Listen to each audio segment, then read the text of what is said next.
የምትመለከቱት ሰይፉ በኢቢኤስ ነው። በያላችሁበት ጥሩ ጊዜ ነው የምንመኘው። በቲክቶክ አነጋጋሪው መምህር ተብሏል። ፊዚክስን ቀለል አድርጎ ያስረዳ ብዙዎችን ወይኔ ድሮ በኖረ አስብሏል። ለማንኛውም ቲቸር ዳኒን እስኪ ሞቅ አድርጋችሁ ወደዚህ ጋብዙት። ቲቸር ዳኒ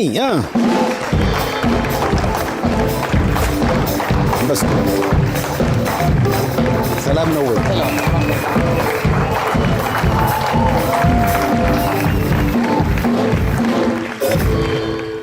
እኔ ቲቸር ዳኒ ሲባል ስም ዳንኤል ነበር የሚመስለኝ። ዳኛቸው ነው። አዎ ዳኛቸውም ወደ ዳኒ ነው የሚመጣው። አይ ዳኛቸው የሚሉን ስም ያወጡልኝ እንግዲህ እናትና አባቶቼ ናቸው። እሺ እኔ ከመወለዴ በፊት እናትና አባቴ ጣልተው ነበር እና the moment እናቴ እኔን ወልዳ ወደ ቤት ስትገባ ሰፈር ውስጥ የነበሩ ሰዎች ድንገት አባቴ መጥቶ እግሯ ላይ ወድቅና ይቅርታ ይጠይቃታል። የዛን ሰዓት ላይ ዳኛቸው ሲሉ ስያሜ ሰጡኝ ማለት ነው። አስታረቃቸው። ኧረ ለዳኙ ገላግሌ ዳኙ ገላግሌ የተባለው እኮ በልጅ አንተ ነህ። ዋው ደስ ይላል። ስለዚህ ዳኒ ቲቸር ዳኒ ድሮ ወሰን የሚባል አካባቢ ይኖር ነበርና እዛ አካባቢ የነበሩ ጓደኞቼ ናቸው ዳኒ ብለው በቃ ዳኒ ጠሩኝ። በዛው ዳኒ ብሎ ቀረ። ምክንያቱም ዳኛቸው ሲሆን ዳኒ ብዙ ጊዜ ቀርብ የሚለው ወደ ዳንኤል ኖርማሊም እንደዛ ነው። ዳኛቸው የአባት ስም ሻምበል ነው። ሻምበል በላይነህ አይደለም፣ ሻምበል ሽፈራው። አሁን አባት ሻምበል ቢሆኑ ኖሮ እንደው በማዕረግ ስማቸው ማን ይሆን ነበር? ሻምበል ሽፈራው። ሻምበል ሽፈራው። ብዙ ጊዜ ሻምበል የሚለው ስም በፊት በቃ እንደ ሚሊዮን የማዕረጉም ነገር በልጅ ላይ መናፈቅና ልጆቻቸውን ቤተሰቦች ሻምበል ይሉ ነበርና ሻምበል ሳይሆኑ ግን ከዚህ እኔ ልክ እንደዚህ የማውቀው ሐረር አንድ ጓደኛችን ስሙ ኢንጂነር ነው። ያው እንግዲህ ኢንጂነር ተባለ በልጅነቱ ማለት ነው። አባቱ ኢንጂነር መሆን ይፈልጉ ነበር እና ያን ነገር ሳያሳኩ ነው ያለፉትና እናት ለልጃቸው ኢንጂነር ብለው ከሆነ ጊዜ በኋላ እሱም በልህ ተምሮ ኢንጂነር ሆነ እና ለመጥራት እንቸገር ነበር። ኢንጂነር ትንሽ ያስቸግራል። እንኳን ደህና መጣ በሉት እስኪ ዳኒ እናታሽ። ውለትና እድገት እኛው ጋር ነው ድሬዳዋ ነኝ። ነበር እኛው አላመለጥንም። ከድሬዳዋ ወጣው ባላ ነበር። ድሬዳዋ እያለሁ አልነበረ። የኛ ቤተሰብ አስተዳደግ ትንሽ ጠበቅ ያለ ነበርና ከቤት ትምህርት ቤት ከትምህርት ቤት ቤት ነው። ሌላ ምንም አይነት እንቅስቃሴ አልነበረም። ኢቭን ሰፈር እንኳን ወጥቼ አልጫወትም። በመንሰላል ላይ ወጥቼ ነው ልጆች ሲጫወቱ እንኳን አየ ነበረው። ጠበቅ ያለ ፋሚሊ ነበር የነበረን። ትንሽ ያዝ አባቴ በጣም ያዝ የሚያደርግ አባት ነበር። እስከ 12ኛ ክፍል እንግዲህ የተማርኩት ነው ድሬዳዋ ብስራተ ገብርኤል ተብሎ የሚጠራ ትምህርት ቤት ውስጥ ነው። እሺ እና እስከ 8ኛ ክፍል ድረስ በነበርኩበት ጊዜ ይሄ ትምህርት አይቀበሉም ብለህ ከምትመድባቸው ሰዎች መካከል አንዱ ነበርኩኝ። እኛን ነበር በለው እኛ ነበረ የሉበትም። እሺ ከዛ ከ8ኛ ክፍል ጨርሼ 9ኛ ክፍል በምገባበት ሰዓት ላይ ነው የኔ ትምህርት ላይ ያለኝ ተርኒንግ ፖይንት የተፈጠረው። ምንድን ነው ያቺ ተርኒንግ ፖይንቷ? እንግዲህ ምን መሰለህ፣ አሁን እስከ 8ኛ ክፍል ላይ የተማርኩበት ጊዜ ጎበዝ የመሆን ትልቅ ጉጉት ነበረኝ። እሺ እና እጠይቃለሁ። አንደኛ የሚመጡ ተማሪዎችን እጠይቃለሁ፣ ሁለተኛ የሚመጡ ተማሪዎችን እየተከታተልኩ እጠይቃለሁ። ምንድነው ጎበዝ የሚያደርጋችሁ እላለሁ። አንድ ጊዜ አንደኛው ጓደኛዬ እኔ አሳ ዘይት ስለምጠጣ ነው አለኝና ሞከርኩት። ባይገርም ለውጥ የለም። አይኪው ለማጨ ሁለተኛው ጓደኛዬ ደግሞ ጧት ሜዲቴት የማድረግ ልምድ አለኝ አለኝ። ጧት ተነስቶ ሞከርኩት። ሌሊት እየተነሱ ሜዲቴት ማድረግን። ምንድነው ሜዲቴት የሚያደርገው? በቃ ጧት ተነስቶ መመሰጥ፣ ዝም ብሎ መቀመጥ ብሎኝ ቀልብ ይሰበስባል። ሞከርኩት። ፎከስ። እሺ ለውጥ አልነበረውም። መጨረሻ አንድ በጣም የሚቀርበው ልጅ ነበረ እና እሱ ትምህርት ቤት ውስጥ በጣም ብዙ ሰዎች ነው የሚወዱት። አስተማሪዎችም ልክ እንደሱ ነው እያሉ ነው አፕሪሼት የሚያደርጉን። አንድ ቀን እንደ ድንገት ሆኖ አንድ ዲስክ ላይ መቀመጥ ቻለና ምንድነው ጎበዝ ሆንኩ፣ እንዴት ነው ስታጠና የሚገባ? አሚን እኔ አጥንቼ እሱ ሳያጠና ጥያቄ ስንሰራ ጥሎኝ ነው የሚሄደው። እሺ እና ቴኳንዶ ስለምሰራ ነው አለኝ። ገባው ካራቴ ሁሹ መማር ጀመርኩኝ። እየተማርኩኝ ግራጄ ተሰብሮ ወጣው። ለውጥ የለም። ሰባራውኝ ወጣው ማለት ነው። ፋይናሊ ግን ምን ተፈጠረ? የ8ኛ ክፍል ሚኒስትሪ ውጤት በሚመጣበት ሰዓት ላይ አባቴ የሚሰራው እኔ በመማርበት ትምህርት ቤት ውስጥ ነው። በዘበኝነት ነው የሚሰራው። እና ድንገት ሚኒስትሪ ውጤት ወጣና የሰፈር ልጆች እንዳለ ተሰብስበን ሆ ብለን የኔ ውጤት ለማየት እየሮጥን ሄደን ልክ በሩ ጋር ስንደርስ ከርቀት አየኝና እየሮጠ መጣና እቅፍ አደረገኝ። ሰቅለኸዋል። አነሳኝ፣ አሽከረከረኝ፣ ሳመኝ፣ አለቀሰ። ከዛ ስንት አምጥቼ ነው ስለው 96 አመጣሽልኝ እኮ አለኝ። በህይወት ዘመኔ ውጤቱ የኔ አልነበረም እኮ ነው። እጁን ተሰብሮ እንዴት ነው እንደሚሰቃይ ውጤት አልገባኝ። የኔ ውጤት አልነበረምና በጣም አለቀሰም። የዛን ሳለ ልቤ ተነካ። ምክንያቱም ከዛ በፊት እንግዲህ ትምህርት ቤት ውስጥ ያን ሁሉ መስኮት አብሬው አግዘዋለሁ። ትርፍ ስራ በሚሰጠው ጊዜ አብሬው ሰራለሁ። ፈገግ ከማለት ውጪ እንደዚህ አይነት ደስታ አይቼበት አላውቅም። በቃ ደስታው ለካ የቤተሰቦቻችን ደስታ ለካ እነሱ በሚደክሙበት አቅጣጫ ላይ ፍሬ ስናፈራ ነው። ያ ስሜት ተሰማኝ። የዛን ሳለ ላይ ለካ የአባቴ ትልቁ ደስታ ያለው ለካ ትምህርቴ ላይ ነው አልኩኝ። እሳቸው አሁን ዳኛቸው ሻምበል የሚባል ሌላ ሰው ውጤት አይተው ነው ወይስ ምንድን ነው? የራሴን ውጤት ነው ያዩት። እኔ 96 ያመጣሁት ግን ራሴ አጥንቼ ያመጣሁት ውጤት አልነበረም። ከሌሎች ላይ ኮርጄ ነው ያመጣሁት። ካራቴ ስልጠና ላይ እንደነበርክ ነግረኸኛል። ከዛ በኋላ ውጤቱ ፈተናው የነበረው በዛ ጊዜ ነው። ሶስቱንም ነገር ሞክረሃል? ሁሉንም ሞክሬያለሁ፣ አልተሳካም። መጨረሻ ላይ ያለ አማራጭ ጎበዝ የመሆኑ ነገር በጣም ዳገት ስለሆነ ወደ ኩረጃ ገባ። በቃ ትክክል። 96 እንዴት ብትኮረጅ ነው? ባይዘው ኩረጃ በጣም ነው የምጠላው። አይ እኔ እንግዲህ ብዙ ጊዜ የኩረጃ ውጤቶችን እናውቃለን ሁላችንም። ይሄ ግን ቶፑ ይመስለኛል። 96 ጎበዙ ልጅ አውቀሃል። ከፊት ለፊት የነበረ ድንገት ሙሉን የሰጠህ ይሄ እኮ በእንዲህ አይመጣም ወይ እንደዚህም አይመጣም። ይሄ እኮ ሙሉን ተቀብለህ እኔ ሰራህ። ቀላል ነበር። ያው ከፊት ለፊት ተቀምጦ ስለነበር ኖርማሊ ይታይ ስለነበረ ቀድቼ ነበር የወጣሁትና ጸጸተ? አይ አልጸጸተኝም በሰዓቱ።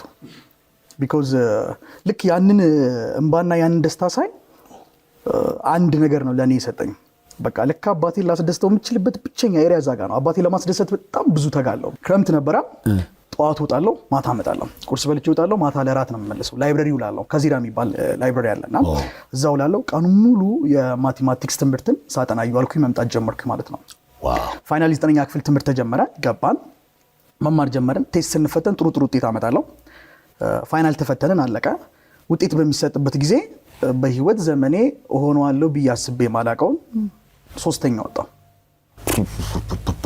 አስቤው አላውቅም። ሳትኮርጅ ማለት ነው? ምንም ሳልኮርጅ እና የማቴማቲክስ ትምህርት ደግሞ ከ100 ነበር የተፈተነው። ከ100 ሌላም ቦነስ ስለነበረው አንድ ላይ ከ100 106 አመጣውና የትምህርት ቤቱ ማቴማቲክስ መምህርን በጣም ተደንቆ ሽልማት ሸለሞኝ ነበር በሰዓቱ። ከዛ በኋላ ፍሎ ማድረግ ጀመረ። በቃ ለኔ ለትምህርት ያለኝ ፍቅር። እኔ የገባኝ ነገር ምን መሰለህ፣ መጀመሪያ ላይ እስከ ኮረጅክበት ጊዜ ድረስ የምትማረው የሚመስልህ ለአባት ነበር ማለት። የብዙዎቻችን ችግር እሱ እኮ ነው። መማራችን ለራሳችን አይደለም። የሆነና የኮረጅን ምናምን ብቻ የሆነ ነገር ማስደሰት ነው። የሆነ የምትማርለት አላማ ከሌለ ታሳካዋለህ ብዬ አላስብም። አባቴን ማስደሰት ለካ እችላለሁ በዚህ አቅጣጫ ብዬ ተነሳው። ለኔም የህይወቴ ተርኒንግ ፖይንት ሆነ ማለት ነው። ዋው ደስ ይላል በጣም። እኔ ብዙ ጊዜ የሆኑ ተርኒንግ ፖይንቶች አሉ የሰውና አንዳንዴ ሐረር መድኃኒዓለም ነው የተማርነውና አንዴ በጣም ተኮራጅተን በቃ ሁላችንም አንድ አይነት ውጤት መጣ ማለት ነው። አስተማሪው እኔ ያስታውሳል ፖለቲካል ሳይንስ ነበረ እና ሙሉን የሰረዘው ሰርጀዋለሁ። ካሁን በኋላ በሚቀጥለው ትሩ ኦር ፎልስ 20 ጥያቄ ነው የማመጣው የለም። ስለዚህ ብቻዬን አይደለም የምፈትነው፣ 4 አስተማሪ ይዞ መጣ እና ኦልሞስት እንደዚህ ይዘው አይነት ነገር። ይሄ መሆኑን ስናቅ 4 ልጆች አሉ ፖለቲካል ሳይንስ ላይ በጣም ጎበዝ።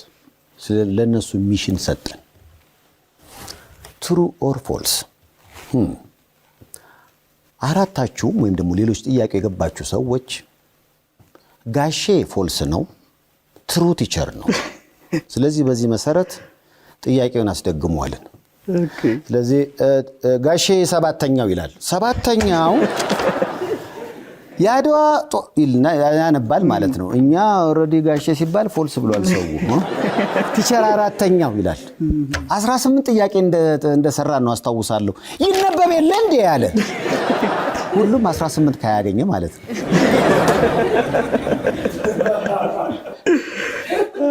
እንደገና ሶስተኛ ዙር ሃትሪክ። እንዲህ አይነት በማጣሪያ እኮ ያደግን ሰዎች ነንና የሆነ ሰዓት ላይ ግን በቃ ማወቅ ያለብን ለራስህ ነው።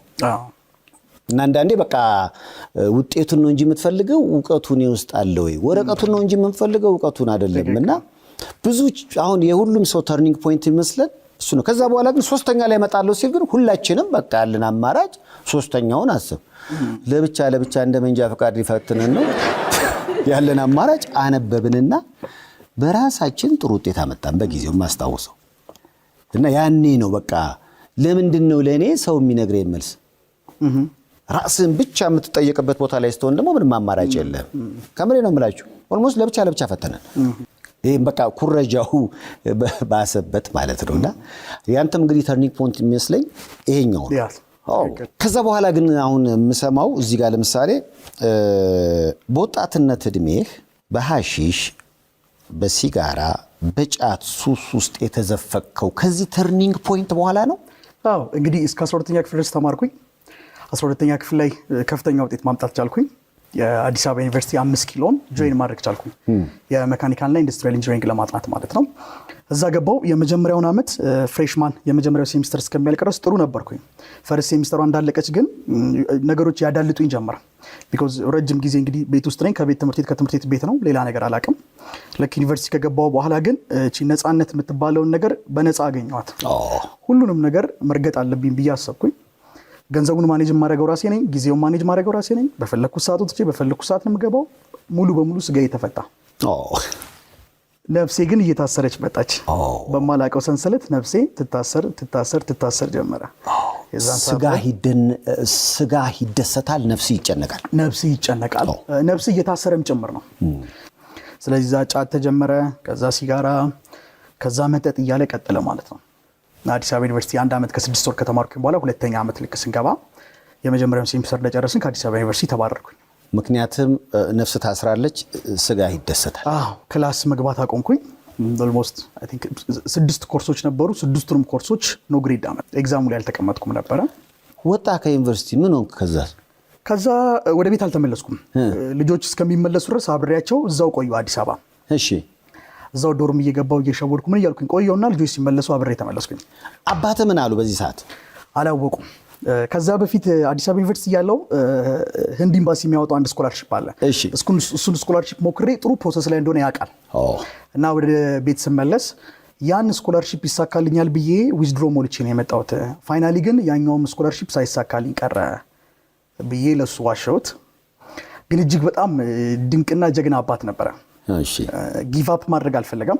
እንደነገርኩ ዘበኛ ነው፣ ጎን ለጎን ደግሞ ይበይዳል። ለሊት ጥበቃ በሚሆንበት ሰዓት ላይ ቀን የብየዳ ስራ ይሰራል። ምጣድ ብየዳ ይሰራል። እና በአመት 80 ሺህ ብር እየከፈለን ለማስተማር ከኢትዮጵያ ወደ ቻይና ቻንዙ ተብላ የምትጠራ ከተማ ላይ የፔትሮሊየም ኢንጂነሪንግ ትምህርት እንዳጠና ደግሞ ላከኝ። ጎን ለጎን በሚያገኙት ገንዘብ አጠራቅመው ማለት ነው። በቂ አልነበረችም እሷ፣ ብዙ ዕዳ ውስጥ ገብቶ ነበረ። ላከኝ። አስታውሳለሁ እንደዋንም በሚሄድበት ሰዓት ላይ እጄ ላይ ያስቀመጠልኝ $100 ነበር። በቃ ልጄ ምንም ያኔ $100 ማለት ወደ 2500 ብር እንደዛ 25 ብር አይ ቲንክ የነበረበት ሰዓት ነውና ምንም ማድረግ አልችልም ያለኝ። በቃ ልጄ ያለችኝ እቺ ናት። እንግዲህ 1 ዓመት እንድኖርበት ነው ለምግብ የሰጠኝ $100። እግዚአብሔር ይርዳ እግዚአብሔር ይከተል ብሎ ያችን ብር ሰጥቶኝ ተለያየን። ጆይን አደረኩኝ እዛ ቻይና ቻንዝ ዩኒቨርሲቲ ውስጥ። እዛም ለ1 ዓመት ያክል ቆየው። አካዳሚካሊ ውጤቴ ጥሩ ነው፣ ግን እዛ ደግሞ ሱሱ ባሰ። እኔ እኮ ያቆምክ መስሎኛል። አይደለም፣ ሱሱ ባሰ። ቻይና እንግዲህ በጣም በእንደዚህ አይነት አቅጣጫ በጣም ፍሪ ነው። ስፔሻሊ አሁን በሲጋራ አቅጣጫ ኢቭን ሆቴል እንኳን ምግብ እስከሚመጣ አስተናጋጁ ሲጋራ የሚጋብዝበት ከተማ ነው። በጣም ነፃ ነው በዚህ አቅጣጫና የሲጋራ ሱሱ በጣም ከፍ አለ። ጭራሽ ብሎ ደግሞ አልፌ በጣም እዛ ፎርቢድን የሆነ ሱስ አለ፣ የሐሺሽ ሱስ። ወደዛ ሱስ ውስጥም ደግሞ መግባት ጀመርኩኝ ማለት ነው። ቻይና ሐሺሽ አለ። እሱ ተጀመረ። ከዛ መጠጥም ደግሞ አለ። እሱም ውስጥ ጠልቄ የገባሁበት ኦልሞስት እዛም 1 ዓመት ከተማርኩኝ በኋላ በዚሁ በሱስ ምክንያት ደግሞ ድጋሚ ከዛም ተባረርኩኝ ማለት ነው። ከ1 ዓመት አትዘልም። እዚህ ማሳ ዩኒቨርሲቲ እንደዛ ነበረ፣ ቻይናም እንደዛ። እሺ ከዛ ወደ ኢትዮጵያ መጣ። ወደ ኢትዮጵያ ስመጣ ለአባቴ ደውዬ ነገርኩት እውነቱን። አይ እዛ ደግሞ ስራ ሰራለሁ፣ ግን በስቱደንት ቪዛ ስራ መስራት አይፈቀድም። ግን ኖርማል ነው እና ስራ በምሰራበት ሳለ ይዘውኝ ነው ተይዤ ተባረርኩኝ ብዬ ነገርኩት። በጣም አዘነ። $100 ሰጥተው በጣም አዘነ። ለእናቴም ለእህቴም ለወንድሜም ሳይናገር አዲስ አበባ መጣ። እሺ አዲስ አበባ መጣ። አዲስ አበባ አገኘኝ። አልጋ በመያዝ ለ2 ወር ገደማ አካባቢ አቆየኝ። በየቀኑ 300 ብር ይልክልኛል። ማንም አያውቅም። ከቤት ይወጣል፣ ጠዋት ይሄዳል፣ 300 ብር ይልክልኛል፣ ይመለሳል። በንጋታው ይሄዳል፣ 300 ብር ይልክልኛል፣ ይመለሳል። በአንድ ጊዜ ከላከው ጨርሰዋል። አሁን ዛሬ 3000 ብር ከላከ 3000 ብሩ ያልቃል። በጠዋት ድጋሚ ገንዘብ ጠይቃለሁ። እሱስ እንደሆነ እሱ አያውቅም። እናቴ ግን ጠረጥር ነበር። ባይገርምህ እንዴት ወደ ኋላ ቅድም ሳጫውት ነበረ እንዲሁ ትጠረጥር ነበር። ይሄ ልጅ እንደው ሱስ ውስጥ ይሆን እንዴት ትላለች። ፊዚክሷ እና እንደዛ ቆየኝ። ሌላ እዛው ቻይና የምትገኝ ደግሞ ሃንዡ ተብላ የምትጠራ ከተማ አለች። እዛ ከተማ ደግሞ የኮምፒውተር ሳይንስ ትምህርት እንዳጠና ድጋሚ ላከኝ ማለት ነው። በዩኒቨርሲቲ ደረጃ ለ3ኛ ጊዜ፣ ቻይና ደግሞ ለ2ኛ ጊዜ ማለት ነው። አሁን ግን ልክ ፕሌኑ ስገባ አንድ ውሳኔ ወሰንኩኝ። በቃ ከዚህ በኋላ ሲጋራ የደረሰበት ቦታ፣ መጠጥ የደረሰበት ቦታ፣ ሀሺሽ የደረሰበት ቦታ በፍጹም አልደርስም ብዬ ዲሳይድ አደረኩኝ። ፕሌኑ የሚያርፈው ፑዶንግ የሚባል ኤርፖርት አለ ቻይና። እዛ አረፍን። ከዛ ወደ ሃንዡ ወደምትባለው ከተማ በባስ ሄደን ገባን። ዶርሙን አየሁት። ክላስ መቼ ነው የሚጀመረው? ሰኞ ነው የሚጀመረው። ኦኬ 1-2 ቀን አለኝ። ስለዚህ በቃ ለምን ዛሬ እንደዚሁ ትንሽ መጠጥ ገዝቼ ቺሊ እያረኩ አላመሽም ብዬ ወጣው። መጠጥ ገዝቼ ገባው። እየጠጣው እሱን ኦልሞስት ከሌሊቱ 9 ሰዓት አካባቢ ቆየው። ጠዋት ተኝቼ አረፈድኩኝ። በሁለተኛው ቀን ደገምኩት። በሶስተኛው ቀን ክላስ ነበር ቀረው እና በቃ ነገ ማክሰኞ ነው ነገ እገባለሁ ብዬ ሰኞ ደግሞ እየጠጣው እንደዚሁ አመሸው እስከ ሌሊት 9 ሰዓት ድረስ። ድጋሚ ሰኞ እኔ ከእንቅልፌ ስነሳ ተማሪ ከትምህርት ቤት የተመለሰ ነው። እንደዛ እያልኩኝ አንድም ቀን ክላስ ሳልገባ ዴስክ መቀመጫውን እንኳን የክላሱን ዴስክ እንኳን ሳላየው ረጅም ጊዜ ቆየው። በተመሳሳይ ጊዜ አሁንም ከሃንዡ ዩኒቨርሲቲ ለ3ኛ ጊዜ ተባረርኩኝና ወደ ኢትዮጵያ መጣሁ ማለት ነው። ሃትሪክ ሰራ በባረክ ፊሶን ሪል ስቴት ይመልከቱት። ለመኖር ያለውን ድባብ፣ ልጅ ለማሳደግ ያለውን ምቹነት በአያት ዞን 5 የፊሶን ሲቲ መንደር ላይን የሚስቡ ለመኖር የሚያጓጉ ከስቱዲዮ ጀምሮ እስከ ባለ 3 መኝታ ቤቶች እንዲሁም ቅንጡ ቪላ ቤቶችና ታውን ሃውሶችን ይዞ ቀርቦላችኋል። ፊሶን ሪል ስቴት ቤተሰባችን ይሁኑ። መኪናዬ ሊያሳብደኝ የሆነ ነገር አድርገው። አትጨነቂ። በኤችኦኤች ትሬዲንግ የቀረቡት የመኪና ዘይቶች ያላቀ ብቃት መስጠት መለያ ባህሪያቸው ነው። ኤችኦኤች የሞተር ዘይትን ይሞክሩና ዘላቂ መፍትሄ ያገኙ። ሱሱን ለማቆም ብዙ መንገዶችን ሞክሬያለሁ እና ኢቭኒፍ ቀን ስቅም ሳጨስ ውላለሁ እንጂ ማታ ደግሞ እያለቀስኩኝ ነው የማመሸው። ከነገ ጀምሮ ጸጸት፣ በጣም ከባድ ጸጸት። በቃ ከነገ ጀምሮ ብዬ በጣም እያለቀስኩኝ ነው የማመሸው። ስለና ጠዋት ነው የምትጀምረው? ጠዋት ልክ ከቅልፌ ስነሳ አይኔንም እንኳን አልገልጠውም። ይሄ ጠዋት ላይ በሱስ ውስጥ ያሉ ሰዎች ሞርኒንግ ብለው ይጠሩታል። ያ ሞርኒንግ ከቁርስ በፊት አይኔንም አልገልጠውም። በቃ ልክ ካጨስኩኝ በኋላ ነው አይኔንም የምገልጠው። በነገራችን ላይ የኔን ልንገራችሁ። እኔ በጣም በምቀምበት ዘመን ሁልጊዜ አቆም ነበር። ልክ እንዳንተ ጸጸት ስሜት ነበረኝ። እጠጣለሁ፣ እቅማለሁ፣ አጨሳለሁ እና ሁልጊዜ በቃ ሰው ሰብስቤ ነበር ምደሰኩረው። በተለይ ደግሞ አዲስ ዓመት ሲመጣ እንደ ሰይፉ የጫት ማቆሚያ ጳጉሜ በተለይ የተወለድኩበት ወር ስለሆነ ጳጉሜ ላይ እንዳለፈው ዓመት ልታቆም ይሉኛል። ሰብስቤ ነው የምነግራቸው። እየተጠጣ ነው እኮ የምነግራቸው። በቃ ይሄ መጨረሻዬ ስለሆነ እንደ የዛሬ 2 ዓመትም እንደዛ ያዝ መስከረም 1 ተይዤ ነው የምገባው። ታዝዬ ነው የምገባው። በኋላ ግን ምን ጠቀም መሰለ? ምናልባት ለሰዎች ሊጠቅም ከቻለ መናገር አቆምኩ። መናገር አቆምኩ። አንድ ሰው ምን አሉ መሰለ? የሃይማኖት አባት ናቸው። ሰይጣን ልብህን አያነብም፣ ውስጥህን። ይሄን ብቻ ነው። እና ለምሳሌ አይ ዘንድሮማን ጾምም ጥብሳችንን ቅቤያችንን ምናምን ወተታችንን ነው የምንበላው ምናምን ካጠገብ ብድግ ብሎ ነው የሚሄደው አሉ። እስኪ ለማን ላሳስት ይላል። እና በቃ የሆነ ልክ ግን በቃ አከፍላለሁ ወይም ደግሞ በቃ እቺን 3 ቀንማ ምናምን ስትል ፈተናው እንዳለ አንተ ላይ ነው። ስለዚህ ምን ጀመርኩኝ 2 ዓመት የምን ማቆም ምን ጠጣዋለን እንቀመዋለን እናጫሰዋለን ማለት ጀመርኩኝ። እሺ አይገርምም? ሁለተኛው ዓመት ላይ ግን እግዚአብሔር ፍቃድ ተሳካልኝ። ይሄው እግዚአብሔር ተመሰገነው። አንድ 15 ዓመት ይመስለኛል አንተም የሰበሰብክ ትደሰኩር ነበር። አዎ ብዙ ደሰኩራለሁ። ጀግና ወታደር ይባላል አይደል? ከጦርነቱ በፊት አይፎክርም፣ ከድሉ በኋላ ነው የሚፎክረውና ብዙ ሞክራለሁ፣ ብዙ እናገራለሁ። ከዚህ በኋላማ እያልኩኝ ብዙ ነው ቃል ምገባው። የምታስበውን ምላስ አይዝራው የሚለው አባባል እንዳደረከው ይሰማል። ከተናገርከው በኋላ እንዳደረከው እንደሆንከው ይሰማልና ማድረግ የምትችልበትን አቅም ታጣዋለህ። ይሄ ለምሳሌ የወርድ ኮንፌሽን ከተናገርከው በኋላ በቃ ሆኛለሁ ብለህ ስለምታስብ የማድረግ አቅምን እያጣው ትመጣለህ ማለት ነው። ብዙ ጓደኞች አሉኝ በዙሪያዬ ዘንድሮ ማግንቦት ላይ ያገባሉ ይላሉ። እኛም እያመናቸው ኮትና ሱሪ እናሰፋለን ያሉ እና ለአንድ ጓደኛ የነገርኩት በቃ እንደው ማርዳን አልኩት። በቃ ቆሜ እቀራለሁ አላገባም። እግዚአብሔር የተመሰገነ ይሁን። ባለፈው ዓመት አገባ። ወደሳ ታቋላ አንተ አለመናገር አንድ ምን ለሁሉም ይሰራል እያልኩ አይደለም። ለሚሰራለት ግን ይሰራል አለማውራት። ስለዚህ ያዳኒ በጊዜ ሂደት እየተቀየረ መጣ። ዋው ይህ ፊት ግን ጠጥቶ አጭሶ ምናምን ነገር ነበር ብሎ ለማመን ይከብዳል አይደል? እንደ አዲስ ተሰርተ ነው ወይስ? እንደ አዲስ ተሰርቼ ነው። እውነት ነው። መጨረሻ ላይ እነዚህን 3 ነገሮች ያረከው መቼ ነው? በትክክል አላስታውሰውም፣ ግን ጎዳና ላይ ወድቄ ባለቤቴን አግኝቻት ወደ ቤቷ አስጠግታኝ ኦልሞስት 1 ዓመት የማይሞላ ጊዜ 1 ዓመት ያክል ከእሷ ጋር ከቆየም በኋላ በትክክል ቀኑን ስፔሲፊክሊ አላውቀውም፣ ግን የሆነ ሞመንት ላይ ራሴን አቁም ያገኘሁት። ዋው እሷ ነች ምክንያቱ ጠፍቶብን? አይ ያቆምኩበት ምክንያትማ ግልጽ ነው። ምናልባት ብዙ ጊዜ ከሱስ ለመውጫ 10 ፖይንቶች 7 ፖይንቶች 5 ፖይንቶች ተብሎ ይቀመጣልና በነዛ ፖይንቶች እንግዲህ ይሄንን ሱስ የሚባለው ነገር ከማንነት ላይ አትነጥለውም። ምናልባት ከኔ በፊት እዚህ መቀመጫ ላይ ከአንድም 2 ሰዎች መጥተው ስለዚህ መንገድ በትክክል ተናግረዋል ብዬ አስባለሁ። አንዷ ይመስለኛል የኢዮብ ባለቤት፣ ከዛ በኋላ ደግሞ ናቲም እና ከዛ ውጪ ከሱስ መውጫ ሌላ መንገድ አለው ብዬ አላስብም። ለምን መሰለህ? ሳይኮሎጂካሊ ተረድተው ከዛ ሱስ ውስጥ ወጥተው ያገኟቸው ልጆች አሉ።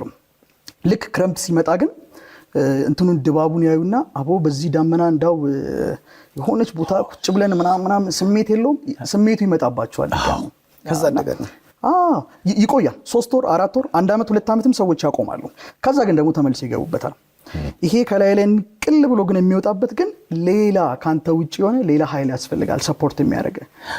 ግን በዚህ ሁሉ ሱሶች ውስጥ ሆነ ጎዳና ተዳዳሪ ሆነ ያንን ጎዳና ላይ ያለውን ዳኒን የወደደችው ባለቤት ግን በምን አጋጣሚ ምን ተፈጠረ መሰለ? እንግዲህ 3ኛ ጊዜ ተመልሼ ስመጣ ለቤተሰብ አልተናገርኩም። እሺ ጎዳና ላይ ነው የወጣሁት። እንደውም የመጀመሪያ ጊዜ ቦሌ መድኃኒዓለም ፊት ለፊት አንድ እንዲህ ገባሚ አንደርግራውንድ ነገር እንትን ነበር፣ ክለብ ነገር ነበር፣ ፋራናይት። ኦኬ ስሙን በትክክል አላውቅም። የሸዋ አንደኛ እንደኛ እንናገር አንተ አልጋ ነበረው እዛ አካባቢ ቆሜ ነበር። ውጪ ነበር ያደርኩትና ውስጥ ያለውን ነው የምነግርህ ነገር እኔ ውጪ ነው ማውቀው። እዛ አካባቢ ነበር የቆምኩትና ማናጀሩን ባለቤቱ አላውቅም። ሰው በጣም ነው ሲለኝ በቃ ጎዳና ወጥቼ ብዬ ነገርኩት። በታክሲ ያዘኝና እዚህ እንኳን ልጆች ምናምን ያስቸግረዋል፣ ማታ ማታ የሚወጡ እንትኖች አሉ አይደለም ያስቸግረዋል። ወደ ቺቺኒ አካባቢ አመጣኝ። ምን አይነት መካሪ ነው? አዎ ስመጣ እውነትም ብዙ ሰው ይሽከረከራል። በቃ የሚነካም የሚያስቸግርም አልነበረም። አይ ቲንክ ከበደ ስጋ ቤት ይመስለኛል እዛ አካባቢ ያለ አንድ ስጋ ቤት። አዎ በተለምዶ ጭንቅሎ የሚባለው። በቃ እዛ አካባቢ ቁጭ አልኩኝ። እዛ አካባቢ ማድረግ ጀመርኩኝ ማለት ነው። ከለታት በአንድ ቀን እንደ ዱሮ አስጠናቸው ከነበሩ ተማሪዎች መካከል አንድ ተማሪ ያየኛል። በእርግጥ ብዙም ልብ አላለኝም። እኔ ግን በጣም ደነገጥኩኝ። እንደዛው ነው እንዲያይ አልፈልግም። አዎ አንደኛ ደግሞ ቤተሰብም እንደዛው እንዲያውቅ አልፈልግም። እሺ ስለዚህ በንጋታው በ35 ብር ትራንስፖርት ተሳፍሬ ወደ ደብረዘይት ቢሾፍቱ መጣሁ። እሺ ቢሾፍቱ መጣሁ። ቢሾፍቱም በዚሁ በሱሱ በጎዳና ተዳዳሪነት ቀጠልኩበት። ከለታት በአንድ ቀን ግን በጣም ራበኝ። ሐሺሽ በራሱ ደግሞ ረሃብ ይለቃልና ኦልሞስት 2 ቀን ሳልበላ ዋልኩኝ አደርኩኝ። በሶስተኛው ቀን ይመስለኛል እዛ መናኸሪያ አካባቢ አውቃቸው የነበሩ ልጆች ነበሩ። እነሱ ብር ከዚህም ከዛም ብለው ሰጡኝ። ያቺን ብር ተቀበልኩኝና ወደ ሚኒባስ ውስጥ ልገባ ስል እንግዲህ የት ደረጃ ደርሼ ነበር መሰለ በሱስ ይሄ መሬት ላይ የተረገጡ ሲጋራዎችን ቁሩ ብለን የምንጠራቸው እነሱን እያነሱ እስከ ማጨስ ነበር የደረስኩትና አንድ የተረገጠ ቁሩ ነገር አየሁ እዛ ጋር። እሷን አነሳውና ኪሴ ውስጥ ከትቼ ሚኒባስ ውስጥ ገባው። ሚኒባሱ እንዲህ ነው፣ በዚህኛው ጥግ ነው የምቀመጠው። ከኔ አጠገብ አንድ ሽማግሌና አንድ አሮጊት ሴትዮ ተቀምጠዋል። አማርኛ ቋንቋ ብዙ አይችሉም። ከነሱ ደግሞ ወደዚህኛው 4 ነው የሚይዘው የመጨረሻው ወንበር። በዚህኛው ጥግ ደግሞ አንዲት ልጅ ተቀምጣለች፣ ትንሽዬ ልጅ። መኪናው ጉዞ ጀመረ። አዲስ አበባ ልክ ሃይዌውን ጨርሰን ልክ አዲስ አበባ ስንገባ ለፍተሻ ወረዱ ተባለን። ለፍተሻ ስንወርድ እኔ ራቅ አልኩኝና ያችን ቁሩ ለኩሼ አጭሼ ስመለስ ሁሉም ሰው ገብቷል። ጥግ ላይ መቀመጥ ስለነበረብኝ እነዚህን ሽማግሌና አሮጊት ሰዎች ባካችሁን ተነሱ፣ የኔ ቦታ ጥግ ነው አልኳቸው። አንደኛ ሰውነቴ ይሸታል፣ ከላይ ረጅም ጊዜ ታጥቤ አላውቅም። ኢቭን ከጓደኞቼ ጋር ቁጭ ብዬ ከነሱ ሱሰኛ ከሆኑ ጓደኞቼ ጋር ቁጭ ብዬ ራሱ የጫማዬ ጠረን እስኪ እዛ ጋር ቁጭ ብለሽ ቃሚ ነው የሚሉኝ። ያን ያክል ደረጃ ነበር የደረስኩት ነው የምልና ተብያለሁ። እኔም እስኪ ሰንደል ሰካበት ተብያለሁ። ተነሱልኝ፣ አልነሳም። ክርክር ውስጥ ገባን። ዱላ ነበራቸው። ጭራሽ ሽማግሌ ሰውዬ ዱላውን ሊያነሳ ሲል አይ በቃ ተውት ብዬ እኔ መስኮት ዳር የምቀመጠው እንዳልሸት ነው።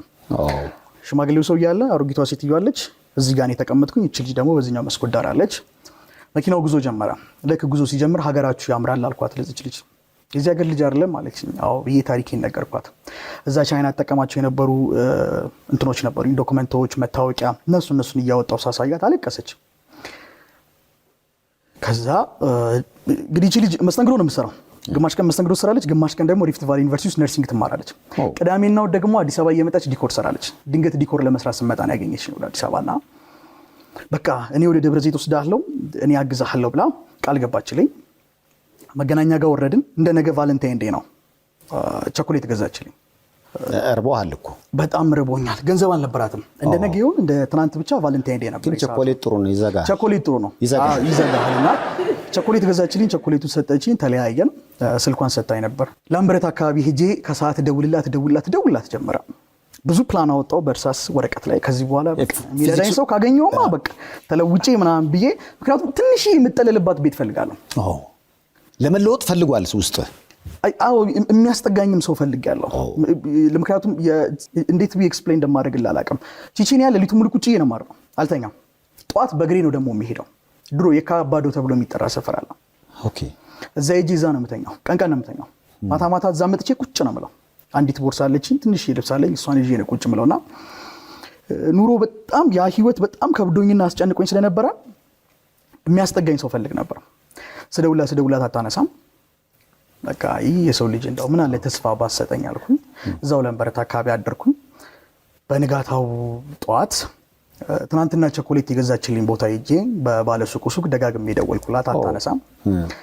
ረጅም ሰዓት ጠበቅኳት እስከ ቀኑ 6 ሰዓት 7 ሰዓት አካባቢ። ወደ 7 ሰዓት አካባቢ ይመስለኛል ባለሱቁ 66 ቤት አንተ ነው የደወልከው አለኝ። አንገቱን አወጣና አዎ እኔ ነኝ አልኩት። አዎ ነው እንጂ አዎ። እና አነሳሁት። ሄሎ አልኳት። ሄሎ የት ነህ አለችኝ። ያለሁበትን ቦታ ነገርኳት። ጠብቀኝ አለችኝ። ከርቀት ስተኝ የሮጠች ነው የመጣችውና ሰው ካቀፈኝ አይደለም ካስጠጋኝ ረጅም ጊዜ ሆኖታል። ጥምጥም አለችብኝ። እንባ አይኗ አቅሯል። ስለጠበቅኳት አመሰገነችኝ እና እኔም ረዳቱላ መሰለኝ አመሰገነችኝ፣ አቀፈችኝ። ከዛ ወደ ደብረ ዘይት ወደ ሀገሯ ይዛኝ ሄደች። መናኸሪያ አካባቢ ትናንሽ ቤቶች አሉ፣ በየአይነት ገዛችልኝ። ጥርግ አርግቼ በላው። ተርቦናል እኮ። እና ከዛ 2 ምርጫ አስቀምጠችልኝ። አሁን እኔ ቤት ትኖራለህ ወይንስ ቤት ልከራይልህና ትንሽ የፍራይ ሰጥቼ የቤት ኪራይ እየከፈልኩልህ ምግብ እያመላለስኩልህ ስራ ምናምን ትጀምራለህ አለችኝ። አንቺ ቤት ዴፊኒትሊ እንዴ አንድ ምርጫችን። ምክንያቱም ምን አለ መሰለህ እቺ ልጅ ነገ የቤት ኪራይ የምትከፍልኝ ብታጣ ተመልሼ ጎዳና ልወጣ ነው። እሷ እንደሆነ ጎዳና አትወጣም። እሱ ብቻ ነው። አይ ሌላ ምንም አልነበረም። እውነት አሁን እኮ አልፏል። ወደዳችሁ አይደል? አዎ ሌላ ሀሳብ አልነበረም። ለነገሩ በዛን ሰዓት የውስጥ ረሃብ ነው እንጂ ያለ የፍቅር ረሃብ አይኖርም። ነገም እንዳልወድቅ አንቺ ቤት አልኳት። ደረገጠች። ወደ ቤቷ ይዛኝ ሄደች። ሺቲዋን አለበሰችኝ። ልብሴን በጠቅላላ አውልቄ ልብሴን ታጥቦ ጀመር። ልብሴ የሚወጣው ጭቃ ነው፣ ጭቃውን ትደፋለች። ጎረቤት ደግሞ እንዳመጣሽ እንዳይላት እኔ ወጣ ስል ግባ እያለች ትጮዋለች፣ ትቆጣኛለች። ቀሚስ ያለበሰች እንደሱ እንደዛ እያለ ትንሽ ፍራሽ ሰጠችኝ። እሷ ቤት አደርኩኝ። እያለ እዛው ቆየው። ሳናስበው ከእሷ ጋርም ወደ ፍቅር ህይወት ውስጥ ገባን። አንተ ወደ አልጋው ሄድክ ወይስ እሷ ወደ ፍራሹ መጣች? እሷን ፍራሽ ላይ ነው የምተኛው፣ መሬት ነው የምተኛው። እኔም መሬት ላይ ነው የምተኛው። እሷን በጣም በከባድ በችግር ነው የምትኖረው። መስተንግዶ እየሰራች ከዛች ላይ የምታገኛት ትምህርት ቤት እየከፈለች ምናምን ነው የምትኖረው። እኔ ቀደምኩኝ። ወደ ፍቅር ስሜት ውስጥ ገባ። ስለዚህ ሌሊት ላይ ዝም ብዬ ሳስብ እየተገላበጥክ አንተ የሚችለው እኔ አንተ ነው። ወደ ፍቅር ተቀየረ። ወደ ፍቅር ተቀየረ። እኔ ለባለቤት አድናቆት አለኝ። የጎዳና ተዳዳሪ አጥና ከዛ ሁሉ መስዋዕት፣ በዚህ ላይ ደግሞ ሳይኖራት የዓመቱ ምርጥ አፍቃሪ ብያታለሁ። ምርጥ ሚስት። በዚሁ አጋጣሚ እንደሆነም አንድ ቀን በጣም የምትወደው ምግብ ምንድን ነው ስትለኝ ቀይ ወጥ ስጋ አምሮኝ ነበርና ስጋ አልኳትና ቤት ውስጥ ስጋ መግዣም አልነበረም። የሚባል አስታውሳለሁ። አንገቷ ላይ ብር ነበር። እሱም ብር ሸጣ ቀይ ወጥ ገዝታ መታ ያበላችኝ ጊዜ ራሱ አርሰው። ኧረ ምን አይነት ልጅ ነች! በጣም ለምሳሌ ሴትን የሚያጠላላ ማለት ብዙ ጊዜ አሉታዊ ነገሮችን እንሰማለን። ኧረ አፍቃሪ ከልባቸው አፍቃሪ የሆኑ ሴቶችም አሉንና ክብር ለነሱ ይሁን። እነሱን በአንተ ባለቤት ውስጥ አይቻታለሁ። በጣም ደስ ይላል። ስሟ ማን ነው? ማርታ ንጉሴ። ማርቲ። ስለዚህ እዛው አብራችሁ እየኖራችሁ የፍቅሩ ስሜት ገባ አብሮ። እሷም እንግዲህ ተመረቀች፣ ነገሮች የተቀየሩ መጡ፣ ትምህርት አቆመች። ኖ ሪል ስቴት ለእርሶ አንድ ጥያቄ አለው። በሪል ስቴት ላይ አሁን ትልቁ ጉዳይ ምን ይመስሎታል? ባለ አንድ፣ ባለ ሁለት፣ ባለ 3 መኝታ ወይም ቅናሽ አይደለም። የቀሪ ህይወቶ ማረፊያ ያለ ሐሳብና ያለ ጭንቀት ቤቱን ያስረክቡኛል አያስረክቡኝም ሳይሉ እምነቶትን ጥለው በጥቂት ጊዜ ቤቱን የሚያስረክቦት ቤት አልሚ አለ ወይ ነው። እኛ በ11 ዓመታት ውስጥ ከ32 በላይ ፕሮጀክቶች ከ9000 በላይ ቤቶች አጠናቀን አስረክበናል። እኛ የምንሸጠው ቤት አይደለም ታማኝነትን እንጂ። ሁሉም ያውቁናል እናም ያምኑናል። ያልተገነባ አንሸጥ። ያንተ ደህና የምትማር ልጅ እሷንም ማስቆማት በእናትህ። አንተ ምንድን ነው ችግር? ትምህርት አቆመች። ስራ የነበረውንም ስራ አቁማ የሰው ቤት ተቀጥራ ደግሞ ትሰራ ጀምራ። ረጅም ጊዜ ባይገርምም ሱሰኛ እንደነበርኩ አታውቅም። በሂደት ነው ሱሰኛ እንደነበርኩ ራሱ ወደ ማወቅ የመጣችውና ቤት ውስጥ ቢፌ ልብሷን ሁላ ሳይቀር እያወጣን ደግሞ መሸጥ ጀመርን። ቢኮዝ የሚበላም ጠፋ፣ የሚጠጣም ጠፋ። የቤት ኪራይ መክፈል አቅቶን ፋይናሊ እዛው ቢሾፍት ውስጥ የምትገኝ አንዲት ትንሽ ገጠራማ የሆነች ቦታ አለችና ደንቢ ተብላ የምትጠራ እዛች አካባቢ ገብተን ግቢው መብራት የለውም፣ ጨለማ ነው። እዛ ግቢ ተከራይተን ጭቃ ቤት ነው። መሬቱም ቁርስርስርስ ያለ ነው። ምንም ዕቃ የለንም። ስንወጣ 2 ምላስ የሚያክሉ ፍራሾች አሉ፣ አንሶላ አለ። እሱን ይዘን ወጣን እና አንድ ብረት ድስት አለ ደግሞ ጥም ያለ። እሱን ይዘን እዛ ገብተን ደግሞ እዛ መኖር ጀመርን ማለት ነው። ከጠዋት እስከ 8 ሰዓት ድረስ በቤት ሰራተኝነት ትሰራለች። ልብስ ታጥባለች፣ ቤት ታጸዳለች። ከምሽቱ 8 ሰዓት ደግሞ እስከ ጠዋቱ 4 ሰዓት ደግሞ አንድ ሱፐር ማርኬት ውስጥ በጥበቃነት ትሰራለች። ሰዎች ሲገቡ ሲወጡ ታያለች፣ ትጠብቃለች። በመሀል ደግሞ እኔ ስትሪንግ አርት የሚባለውን ስራ ጀምሬ ነበር። ኢንተርኔት ላይ አይቼ ሚስማር ቀጠቅጣለሁ። ሚስማር እየቀጠቀጥኩኝ እጠብቃታለሁ። በጣም ብዙ ሺህ ሚስማር ነው የሚመታው። ቀኑን ሙሉ እሱ ሚስማር እየመታው ነው የምጠብቃት። ማታ ከ4 ሰዓት ደግሞ ስትመጣ ሄጄ አመጣትና ደግሞ ከ4 ሰዓት በኋላ ደግሞ ያንን ክር እያለበሰች ደግሞ ከኔ ጋር እስከ 9 ሰዓት እስከ 8 ሰዓት ድረስ ትቆይ ነበር። በዛ ሁኔታ ቀጠልን። ፋይናሊ ከለታት አንድ ቀን አንድ መጽሐፍ ሰጠችኝ።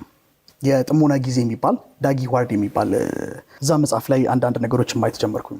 መጽሐፍ ቅዱስ ላይ የምናውቃቸው እነዚህ በጣም ትላልቅ ሰዎች እና አብርሃም እና ሙሴ ከእግዚአብሔር ጋር የነበራቸውን ቆይታ ጠዋት ተነስተው ከእግዚአብሔር ጋር ያሳለፉትን የነበረ ጊዜ እዛ ላይ ማንበብ ጀመርኩኝ። ጌታ ኢየሱስ ክርስቶስ በአዲስ ኪዳኑ በየቀኑ ይጸልይ እንደነበር እሱን ማንበብ ጀመርኩና እንዴት ነው ከእግዚአብሔር ጋር ግንኙነት የሚፈጠረው አላወኩም። ግን እስቲ ምናልባት መጽሐፍ ቅዱስ ይረዳኛል ብዬ መጽሐፍ ቅዱስ ማንበብ ጀመርኩኝ። መጽሐፍ ቅዱስ እያነበብኩኝ ቆየው። ከለታት በአንድ ቀን አጥር አለው ግቢው። አጥሩ ጋር ሽንት ቤት አለ። እዛ ጋር ልክ ድንገት ቆሜ ከግቢው ውጪ የሆነ የሲጋራ ሽታ አፍንጫዬ ውስጥ ይገባል እና ልክ አፍንጫዬ ውስጥ ሲገባ ይሄ ሲጋራ ብዬ ምራቄን ተፋው። ልክ ስተፋ ባነንኩኝ። ለካ ሲጋራ ካጨስኩኝ 4 ቀን ሆኖኛል። አጫሽ እንደነበርኩም ረስቼዋለሁ። ከዛ እጄ እንደዚህ ብዬ ማለት ጀመርኩኝ። ስሜቱ የለም። ሄድኩኝና እሷንም መረማ ምንም ስሜቱ የለም አጨሳን ነበር እንዳልኳት አላጨስክም እንዴ ትናንትና ከትናንት ወዲህ አላጨስኩም መረ ቆየው ዋልኩኝ አደርኩኝ ምንም ስሜቱ የለም። በዛ ከሱስ ውስጥ ወጣው። የስትሪንግ አርቱን ጠንክሬና በርትቼ ሰራ ጀመር ማለት ነው። ዋው! ስለዚህ ሙሉ ለሙሉ ሱሱ ቆመ ማለት ነው። ሳላቀው ድንገት ጠፍቶ አገኘሁት። ይሄ እኮ ግልጽ ነው። በቃ እግዚአብሔር ያስካቸውን ነገሮች እስክትለቅ ይጠብቅ ነበር። የገባኝ እንደዛ ነው። እሺ ከዛ ምን ተፈጠረ? በመሃል ለአባቴ እዚህ እንዳለው ደውዬ ነገርኩት። መጣ ሊያገኘኝ። ደብረ ዘይት መጣ፣ ተገናኘን። ነገርኩት ጎዳና ላይ እንደነበርኩኝ እንደዚህ አይነት ልጅ እንዳነሳችኝ ምናምን። በጣም አለቀሰና እቺ ልጅ በቃ አግባት አለኝ። ለየብቻ እንደምንተኛ ነው የሚያውቀው። እኛ ብዙ ነገር ውስጥ ገብተናልና ፍራሹ እንደተደራረበ አያውቁም። ሁለት ፍራሽ እንደሆነ ነው የሚያውቁት። ቤትን አሳየኝ አለ። እሺ ብዬ ይዤ ጀመረ። ሩቅ ነው ብንሄድ ልንደርስ አልቻለም። አንደርስም እንደ ይለኛል። ከዛ ጨለም ያለ ሰፈር ውስጥ ገባል። ፋይናሊኛ አጥርጋ ስንደርስ በሩን ከፈትስ አድርገው ግቢው ጨለማ ነው፣ ቤቱም አይታይም። ኦልሞስት ወደ 1 ዓመት ያክል በሻማ ነው የኖርነው። እንጨት እየለቀምን እንጨት ሰባብረን ነጭ ሩዝ እየቀቀልን እየበላን ነው የምንኖረው። ሽንኩርት፣ ቲማቲም፣ ስጎ አናቅም። ረጅም ጊዜ ነው ብለን እና እሷ ሰውነቷ ልቅ ብሏል። ይሄ ጸጉር መታጠብ ምናምን ሳሙና የሚባለው ነገር ብርቅ ነው። እንደ ሴት ብዙ መጠበቅ ያለባትን ነገር የምትጠብቅበት ምንም አይነት አክሰሱ የለም፣ ገንዘቡም የለም። ይዤው መጣው። 2 ክፍል ናት ጭቃ ቤቷ፣ ጎን ለጎን የተገናኘች። ከላይ ክፍት ነው፣ የሌሊት ወፍ ይገባል ይወጣል። ከስር መሬቱ ቁርስርስ ያለ ነው። ልክ በሩን ክፍት ሳርግቼ ሳሳየው ትንሽ ሻማ ተለኩሳለች። አፈር ነው የሆነች ትንሽ ምላስ የምታክል ፍራሽ ተነጥፋለች። የዛን ሰዓት ላይ ሲል ሰማሁት። ምን ነው አባ ስለው አይ ምንም ደክሞኝ ነው አለ። ገባን። ሲያበረታታን ትልቅ ቦታ እንደምንደርስ ሲነግረን ቆየ።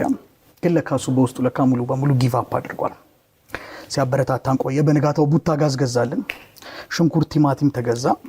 ቤቱ ሽንኩርት ቲማቲም ተከተፈ፣ ስጎ ተሰራ፣ ምስሮት ተበላ፣ እንጀራ ተገዝቶ ብዙ ነገር መከረን።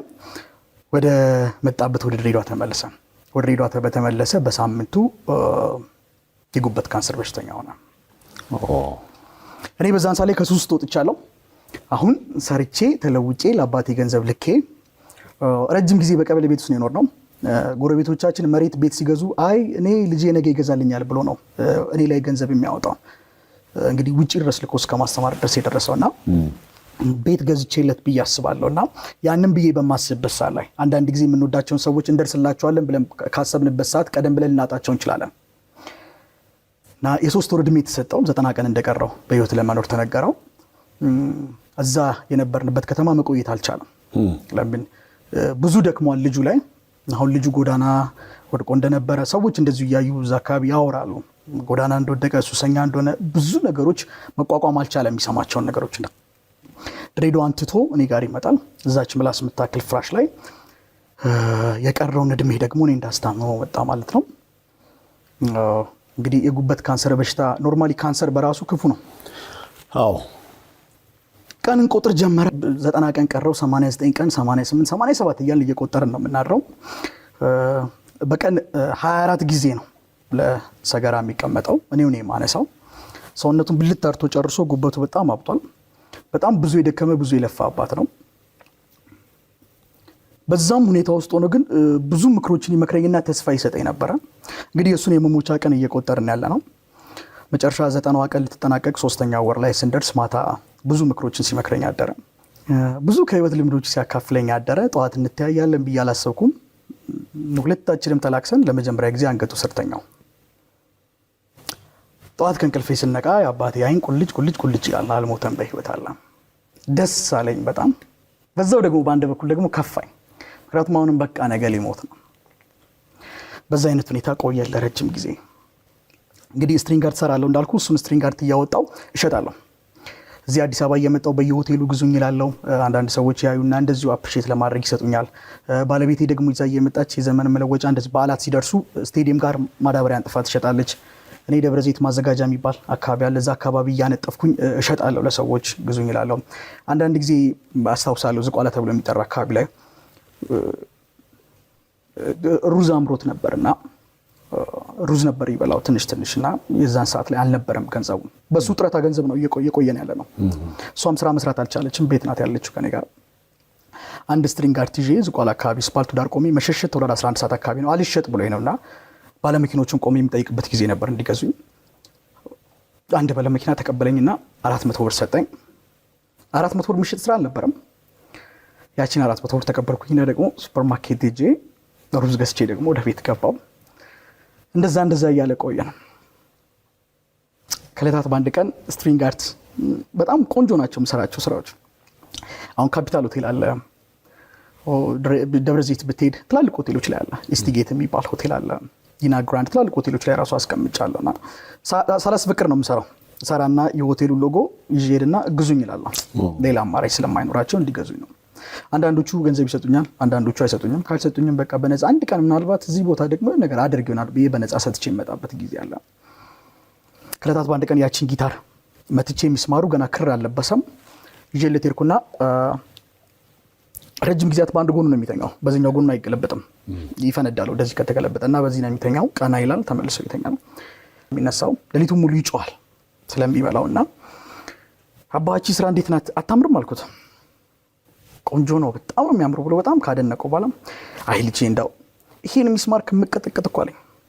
ድሮ በዘበኝነት እሱ በሚሰራበት ሰዓት ላይ እዛው ትምህርት ቤት ውስጥ ድሬዳዋ እንግዲህ ሙቀት በሚሆንበት ሰዓት ላይ ክላስ ከሳት ይዘጋል እና ተማሪዎችን እየጠራው አስጠናለሁ። አስተማሪም ከሌለ ቾክና ዳስተር አምጥቼ ተማሪዎችን አስጠናለሁ።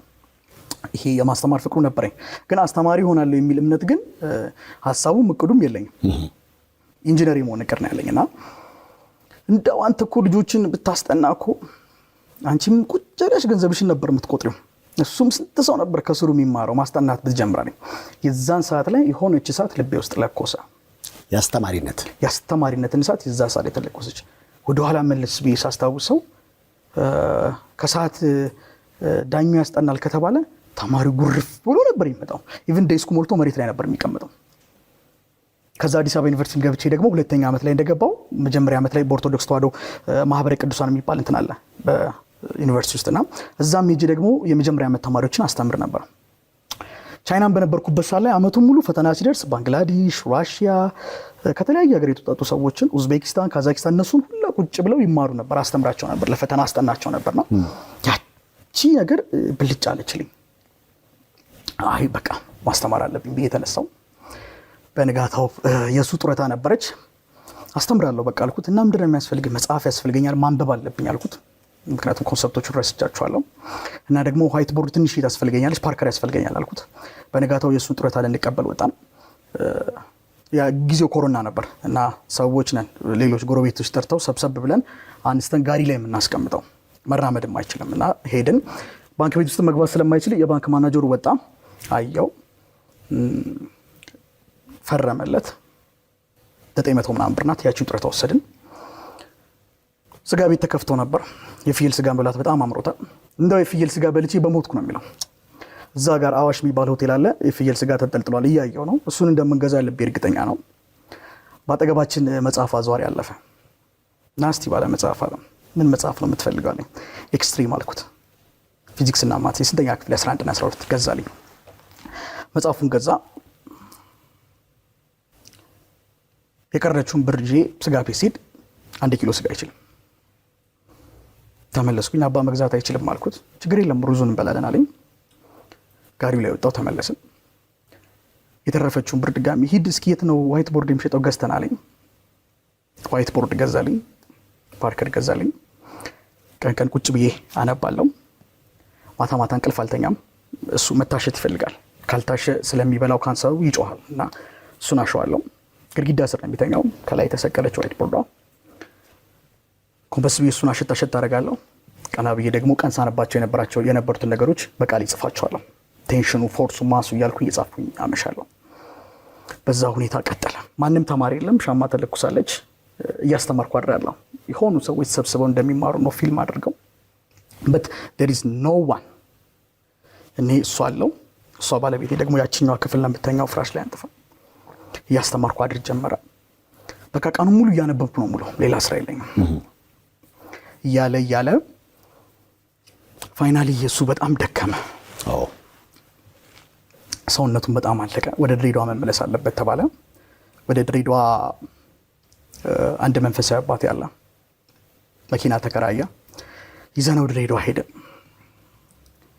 ድሬዳዋ ከጠዋቱ ሌሊት 11 ሰዓት ሊነጋጋ አካባቢ ነው የደረስነውና ወደ 12 ሰዓት አካባቢና ማንም ስለሌለ አስገብቼው እወጣለሁ ብዬ ነበር ያሰብኩት። ቢኮዝ ሰውነቴ በጣም አልቋል። ይሄ ምጥጥ ብሏል። የሰፈር ጓደኞቼ እንዲያዩኝ አልፈለኩም። ማንም እንደመጣው እንዲያዩ አልፈለኩም እና ደረስን። እዛ ጋር ልክ ስንደርስ ደግሞ ለካ ሰው ሁላ ሰምቷል እንደሚመጣ። አራቱ ሻምበል መጡ ተባለ። ጓደኞቼ ወጡ። የሰፈር ሰው ወጣ። ሊነጋጋ አካባቢ ነው። ሲወጣ በእግሩ ነበር የወጣው። ሲመለስ የሰፈር ጓደኞቼ ተባብረው እግሩን ወገቡንና ጭንቅላቱን ደግፈው አስገቡት። ከረጅም ጊዜያት በኋላ እናቴን አየዋት። በጣም ተጎሳቁላለች፣ ጠቁራለች። ከዛ በፊት ግቢ ውስጥ አቃቸው የነበሩ አንዳንድ እቃዎች የሉም። እህቴ ከግል ትምህርት ቤት ወጣ የመንግስት ትምህርት ቤት ነው የምትማረው። ሺቲዋ ቀደደድ ብሏል። አቃተኝ። እናቴ አይዞ በርታ አለችኝ። ወደ ቤት አስገቡትና አንድ ክፍል ቤት ነው እንዳልኩ፣ ሳሎኑም ሶፋውም መኝታው አልጋውም እዛው ነው። አልጋ ላይ ያስተኙት በዚህ በኩል። በዛ ሁኔታ ሌላ ሰው እንዲያይ ስላልፈለኩኝ ጊዜው ኮሮና ስለሆነ ማክስ አርግቻለሁ፣ ጠቅሞኛል። ጃኬት ለብሻለሁ ወፍራም ለመምሰል እና ጠጋብዬ ምንም ላደርግለት እንደማልችል አውቃለሁ እና እየሄደም እንደሆነ ይገባኛል። አባ እንዳው ከዚህ በኋላ በቀረኝ ዘመን ሁላ አንድም እናት በልጇ ምክንያት አታለቅስም፣ አንድም አባት በልጁ ምክንያት አይጎሳቆልም። ይህን ቃል ገባልሃለሁ አልኩት። መናገርም ብዙ አይችልም። እንዳፍ ይሁንልኝ። ከዛች አልጋ ላይ ተነሳው ወደ ደብረ ዘይት ተመለስኩኝ። ወደ ደብረ ዘይት በተመለስኩኝ በሳምንቱ አባ አረፈ። ከዛ በፊት ወደ ድሬዳዋ ስንመለስ መሀል ላይ መኪናው ተብላሽ ተቆማ ቃል አስገብቶኛል። ለዚህ ግሬ ላይ ነው ያስተኛውት። ከኋላ ነው የተቀመጠውና መቀመጥም አይችልም። ራስን እስካለወጥክ ድረስ በፍጹም በእግር እንዳትመጣ ነው ያለኝ። በሁለት እግር እንዲህ ብለህ እንዳትመጣ፣ ራስን ለውጠ መኪና ገዝተህ ካልሆነ በስተቀር በሁለት እግር እንዲህ ብለህ ወደዚች ከተማ እንዳትመጣ ብሎ ቃል አስገባኝ። ቀብሩ ላይ አልቆምኩም። ቃላቸውን ለማክበር አንድም ቃላቸውን ለማክበር ነው፣ ሁለተኛም ደግሞ መቆምበት እግር አልነበረኝ። ቢኮዝ ለዛ ሁሉ ነገር ተጠያቂው እኔ ነኝ። የአባቴን ቀብር እዛችሁ ደብረ ዘይት ያቺ ጨለማ ቤት ውስጥ በስልክ ጨረስኩኝ። ከባለቤቴ ጋር ይሄን ስትሪንግ አርት እየሰራን መሸጥ ጀመርን። አስተማሪነት የሚባለው ነገር ልቤ ውስጥ ለኩሶ ስለነበረ እሱን ነገር አልቻልኩም በቃ መቋቋምና ሰፈር ውስጥ አንድ 3 ልጆች አሉ። እነሱን ጠሯቸው እና ኑ ብዬ ጣሳ አዘጋጀውና ቻይንኛ ቋንቋ ሞክራለሁ። ቻይንኛ ቋንቋ EERR ሰን እያልኩኝ ቁጥር አስቆጥራቸው ጀመረ። ደብተራቸውን ይዘው መጥተው ቁጭ ብለው ጣሳ ላይ ይማሩ ጀመረ። ከዛ ደግሞ የ8ኛ ክፍል ተማሪዎች አንድ 3 ልጆች አገኘው። እነሱን ደግሞ በተክርስቲያን ውስጥ አንዲት ክፍል መንፈሳዊ አባቴ እንዲሰጠኝ አደረኩኝና እዛ ደግሞ እነሱን በነፃ አስጠናቸው ጀመረ። ጊዜው ኮሮና ነበር እንዳልኩ። ተከፈተ ትምህርት። 8ኛ ክፍል ናቸው። 1 ወር ተምራችሁ መፈተን አለባችሁ ተባሉ። ሚኒስትሪ ተፈተኑ። አብዛኛው ተማሪ ትልቁ ውጤት ያመጣው ፊዚክስ ነበረ። ስለዚህ አሁን እያስተማርክ ያለኸው ራስህን በራስህ ያስተማርከውን እውቀት ነው ለልጆች እየሰጠ ያለው። አሁንም እንደዛው ነው። ጊፍት ሪል ስቴት ለኑሮ ምቹ በሆነው በመሃል አዲስ አበባ በለገሃር 4ኛውን ግዙፍ መንደር እንሆ ብለናል። ቅንጡ አፓርትመንቶችንና የንግድ ሱቆችን ከበቂ የመኪና ማቆሚያ ጋር በልዩ ዲዛይን ለአጭር ጊዜ በሚቆይ ልዩ ቅናሽ በመሸጥ ላይ እንገኛለን። ይምጡ፣ ገዝተው በሚያተርፉበት የዕድሜ ልክ ኢንቨስትመንት ተጠቃሚ ይሁኑ። ጊፍት ሪል ስቴት ማህበረሰብን እንገነባለን። በዳታ ቤት አድሚኒስትሬሽን ስልጠና ከ7 ዓመታት በላይ ልምድ ያካበተ አብሮ ቪዥን ግሎባል በየትኛውም የዓለም ክፍል ሆነው የ24 ሰዓት ቴክኒካል ድጋፍ እያገኙ የሚማሩት። ስለ ሥራው አይጨነቁ፣ እኛው ብቁ አድርገን እናዘጋጅዎታለን። በሥራ ላይም ሆነው ሥራውን በደንብ እስኪለምዱት የማያቋርጥ ድጋፍ ያገኛሉ። የቀጣይ ባች ስልጠናችን በሚቀጥለው ወር ይጀምራል። ለበለጠ መረጃ ድረገጻችንን ይጎብኙ። እኛ ጋር ተምረው ዳጎስ ባለ ደሞዝ በግዙፍ ዓለም አቀፍ ተቋማት ተቀጥረው በመስራት ላይ የሚገኙ ምስክሮቻችን ናቸው። አብሮ ቪዥን ግሎባል የአይቲ ስልጠና ተቋም። ምናልባት ቲክቶክ ላይ ካሉት ቪዲዮዎች አንዱን እያየው ነውና ፌሻል ኤክስፕሬሽን የሚባል ነገር አለ። ከቲያትር የሚመስል ነገር አለው። ይህን ስታደርግ አንተ በቃ ማስረዳትን ነው እንጂ ለምሳሌ እዚህ ጋር በጋውን ነው የምታጠፈው የጻፍከውን። ይሄ በጣም ብዙ ነውጥ አስነስቷል። ብዙ መምህራንን አስከፍቷል። በጣም ብዙ መምህራንን ደግሞ በጣም ተደስተውበታል። ብዙ መምህራንም አፕሪሼት አድርገውኛል በዚህ አቅጣጫ። ኦልሞስት ከ4 ሚሊዮን በላይ ቪው ማግኘት የቻለ ቪዲዮ ነው ይሄኛው ቪዲዮ።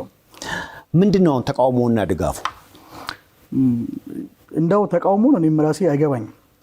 ሪዝኑ ምንድነው ካልከኝ ብዙ ዳስተር እያለ እንዴት በጋውኑ ያጣ? አዎ ግን በሰዓቱ ለልጆቹ ዲሞንስትሬት ለማድረግ ያለው ነገር ፕራክቲካሊ ለማሳየት ምንም አማራጭ አልነበረኝም ከጋውን ውጪ። ጋውኔን እጅግ በጣም ነው የምወደው፣ መምህርነትን በጣም ነው የምወደው እና በነፃ ነው እያስተማርኩ ያለሁት።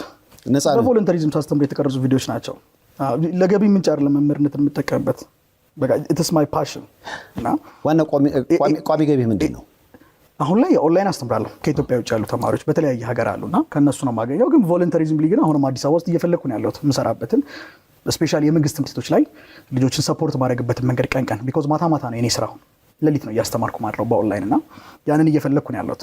ጋውን አውልቆ ኢነርሺያ የሚለውን ኮንሰፕት አስረድቶ ልባቸው ውስጥ ጥብቅ ከማድረግ ውጭ ሌላ ምንም አይነት አማራጭ የለኝም። በጊዜ የሚያረካው ጋውን አውልኩ ጠረኩኝ መልሼ ለብሼዋለሁ ያንኑ ጋውን እኔው ራሴ። ካንተ ህይወት የገባኝ ነገር በተለይ ወጣቶች ሆነን ፕሮግራም ለሚመለከቱ በሆነ ወቅት ላይ የሚጀምር የሱስ ስሜት እንዴት ከህይወት ጎዳና እንደሚያወጣ ነው። ሱስ ባይሞከር ጥሩ ነው። ከሞከርከው ደግሞ ቶሎ ላይ መውጣት ደግሞ ጀግንነት ነው። በዛ ውስጥ ግን ኖሮ አርጅቶ መሞት ደግሞ ትልቅ ዋጋ ያስከፍላል። አሁን ለምሳሌ የምትወዳቸውን አባትን የጸጸት ስሜት ውስጥ የከተተ ያ ነው። በትክክል እሳቸው እንዳሰቡት እኮ የመጀመሪያውን ብጨርስ ኖሮ ጥሩ የሆነ የደስታ ጊዜ አብራችሁ የምታሳልፉበት እድል ነበር። በሚገባ ይጸጸታል። ያው የአባ ለመኖር አሁን እንዲህ ለብሼ ያለ ማየቱ አሁን እኔ እናንተ እንደዚህ መገናኘታችንን እኔ ከአቶ ሰይፉ ጋር ቁጭ ብዬ እንደዚህ ማውራቴን አለማየቱ ሁሉ ጊዜ ይቆጨኛል። ግን ያለፉት መንገዶች በተክላላ አሁን ላለውበት ዳኙ አድርሰውኛል። ትክክለኛ የሰራውባቸው ነገሮች ብቻ ሳይሆን ውድቀቶችም ጭምር ተደምረው እዚህኛው ቦታ ላይ ደግሞ አድርሰውኛል ማለት ነው። ስለ ባለቤት ሰርፕራይዝ ሰማ ባለቤትን የተዋወቅባት ቦታ ላይ ቀለበት አስረላታል። አዎ እሱ ቦታ ምን አይነት ቦታ መሰለ? ምናልባት መጀመሪያ ቪዲዮ ነው። እሺ ይሄ ቦታ ማለት 10 ብር ቸግሮን ልንለያይ የነበረበት ምግብ ያልበላንበት ከዛ ደግሞ ትራንስፖርት አተን አንቺን በእግርሽ ገርጂ ስራ የፈለግሽበት እኔም ደግሞ በእግሬ ስቴዲየም ድረስ ሄጄ 10 ብር ተበድሬ ድጋሚ ወደ ደብረ ዘይት ተመለስኩበት በባስ ያቺ ቦታ ናት። እግዚአብሔር አንቺ ስለሰጠኝ እጅግ በጣም ደስተኛ ነኝ። በአንቺ በኩል እግዚአብሔር ትልቅ ብርታት ሰጥቶኛል። አንቺ ይሄንን ቆንጆ ልጅ ስለሰጠኝ ደግሞ እጅግ በጣም ደስተኛ ነኝ። እወድሻለሁ።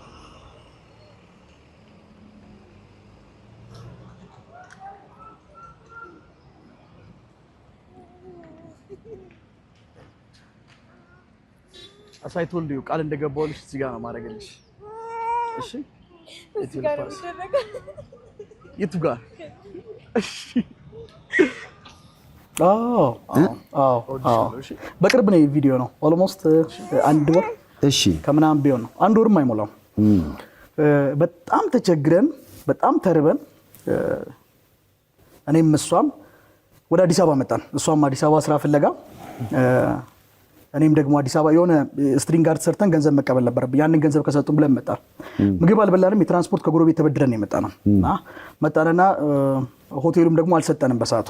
ስለዚህ የሚበላ የለም፣ መመለሻ ትራንስፖርት የለም። በጣም ተርበናል፣ በጣም ተቸግረናልና እዚች ስፓልቷ ዳር ቁጭ ብለን እንለያያለን። ምክንያቱም ከፍተኛ ችግር ውስጥ ያለ ነው። 600 ብር ቤት ኪራይ የምንከፍለው የለንም። ሰውየው ሲመጣ ሚስማር የቀጠቀጥኩትን ነው አንስቼ ልክ ሲመጣ አሳየዋለሁ። ቆንጆ ነው እንዴት ነው እለዋለሁ። አዎ ሲለኝ እንካ በቃ ብዬ ሰጠዋለሁ። በዛው እንዲረሳ ገንዘቡ እንዳይጠይቀኝ ያደርጋለሁ። እና እኔንም የሚያግዘኝ እሷንም የሚያግዛት ማንም አልነበረም። ስለዚህ በቃ ችግር ሊለያየን ጫፍ የደረሰበት ቦታ ነበርና አንድ ቀን ግን ይሄ ሁሉ ነገር አልፎ ተቀይሮ ደግሞ እዚህ ቦታ ላይ ቀለበት እንደማደርግላት ቃል ገብቼላት ነበር። ዋው! ያው እንግዲህ ተንበርክኳል።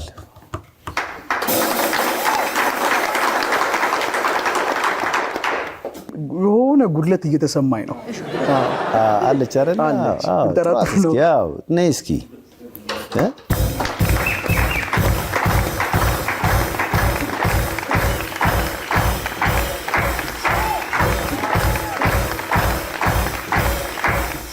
አሁን እኮ እየነገረን ነበርና ብዙ ነገር እንደ ፊልም ነው ስከታተለው የነበረውና ፊዚክስ ብቻ ሳይሆን ጥሩ ታሪክ ተናጋሪም ነው። የገባኝ ነገር እሱ ነው። ስዕል በደንብ ትሰጣለህ እና ያንን ያሳለፋችሁትን ያስቸጋሪ ወቅት በደንብ ነው የገባኝና ያልፎ ለዚህ ቀን እንደርሳለን የሚል ተስፋ ነበረ ወይስ እንለያይ ተባብላችሁ ስትማማሉ እዛ ጋር የሚቆም መስሎች ነበር? በጣም የሚቆም መስሎኝ ነበር። ግን ዳኒ በየትኛውም ፈተና ውስጥ ስናልፍ ማለት ጨለማ ውስጥ ብርሃን የሚሰጥ ሰው ነው። ንግግሩ ተስፋን ማለት እንደሆነ አድርጎ ነው የሚስልልህ ሁሉ ጊዜም እና የሚገርም እስካሁን ከተናገራቸው ነገሮች ውስጥ ያልሆነ ነገር የለም። እሱ ተናግሮ በዛ ጨለማ ውስጥ ከተናገራቸው ነገሮች አንዱ ይሄ ጊዜ አልፎ ቁጭ ብለን አንዳንዴ እናያለንና ጎረቤት ቲቪ ያላቸውና እነሱ ጋር እና ማርታ አንድ ቀን ግን እኔና አንቺ ይሄ ጊዜ አልፎ ሰይፉ ላይ እንቀርባለን ብሎኝ ነበር ያን ታይም እና ያው ሆነ እንዴ ትላት ነበረ?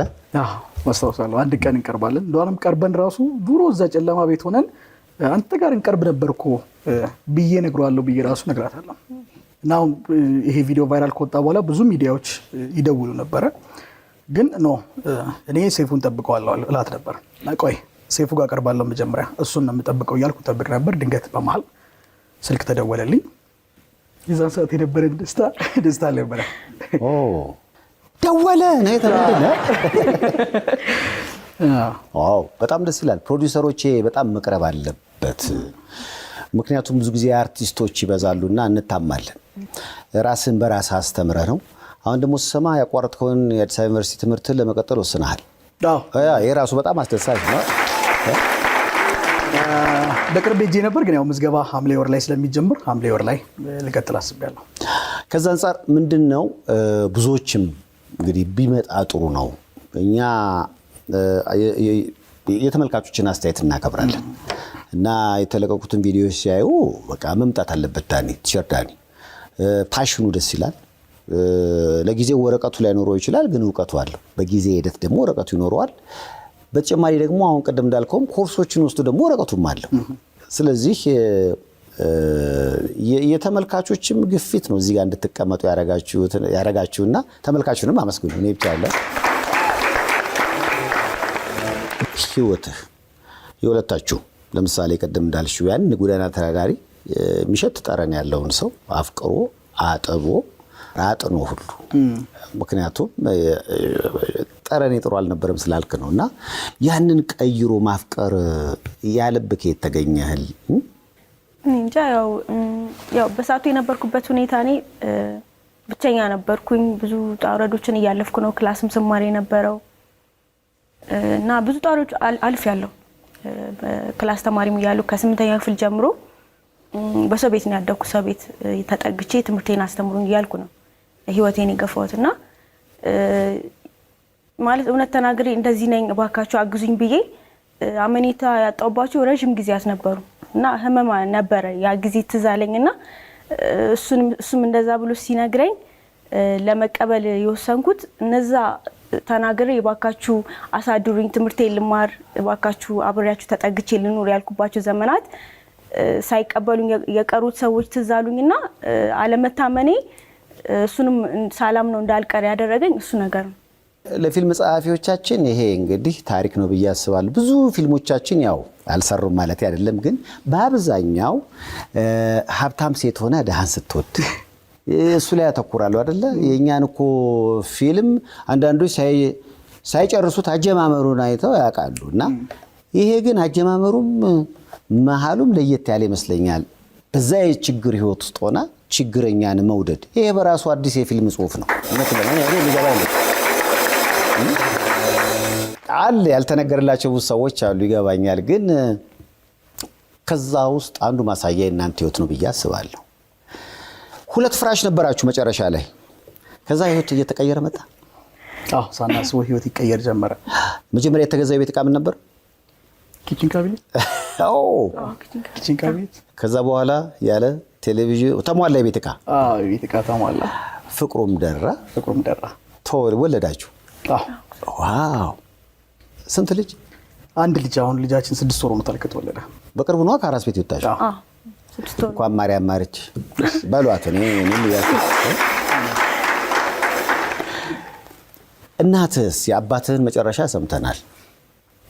እናትስ ተጎሳቁለው እንደነበሩ እህትህ ቀሚሷ ለዚህ ሁሉ ቤተሰብ ጸጸት ተጠያቂው እኔ ነኝ ስትል ነበር። ከዛ የነሱ ህይወት እንዴት ሆነ? እናቴ እንግዲህ አለሜ ጉሩማን ትባላለች። በጣም ጠንካራ ሴት ናት። እንደው የጥንካሬ ምሳሌ አድርግቼ ነው ማስቀምጣትና አንደኛ ባሏን ተነጥቃለች። ሁለተኛ ልጇን ካየችው አመታት አልፏታል። ሶስተኛ ስራ ሰራ ምን ከወለደች በኋላ ታማ ስለነበር ረጅም ርቀትን መጓዝ አትችልምና እሱ ከሞተ በኋላ ቤቱን ለማስቀጠል ሽንት ቤት እስከማጠብ በየዞረች ሰፈር ውስጥ ልብስ እስከማጠብ እዛ ደረጃ ደርሳ በዛ ነበር የምትኖረው። ከዛም ላይ ደግሞ አንስታ አባ ከሞተ በኋላ ከአንድም ሁለት ጊዜ ገንዘብ ትልክልኝ ነበር ነው። የጥንካሬ ምሳሌ ናት ብዬ ነው ማስቀምጣት። ከዛ ግን ምስራ ካገኘው በኋላ ለሷም መሽሩፍ ቆርጥ ጀመረ። እያለ ህይወት እየተቀየረ ሲመጣ ደግሞ አሁን እሷ አለች ማለት እጥፍ አርግቼ ነው ማደርገው ነው። ልቤ ውስጥ የሚፈሰውን ደስታና ሴት ልነግር አልችልም። አሁን እግዚአብሔር የተመሰገነ ይሁን ደህና ናት፣ ጥሩ ነገር ላይ ነው ያለችው። አሁን ደግሞ ደርሼላታለሁ። ቪዲዮዎች ምናምን አዩ። ድሬዳዋ ላይ ዝነኛውንክ በአራት እግር ካልሆነ በሁለት እግር እንዳትመጣ ተብለሃል። ያው እንደ እግዚአብሔር ፍቃድ እንግዲህ 2018 ድሬዳዋ ሄጄ እሷን ማገኝበት አመት ነው ብዬ አስባለሁ። ያርግለት እንዴ በአራት እግር። አሁን እኮ በዓለም አቀፍ ደረጃ ያው በኦንላይን እያስተማርክ ነው። የአባትህን ቃል አክብረህ በሁለት ሳይሆን በአራት ሶስት ሆነ የምትሄድበት እድል ይኖራል ብዬ አስባለሁ። ለዳኒ እንደሰጠው አይነት አፍቃሪ ሚስት ለእናንተ ሚስጣችሁ። አንተ እንኳን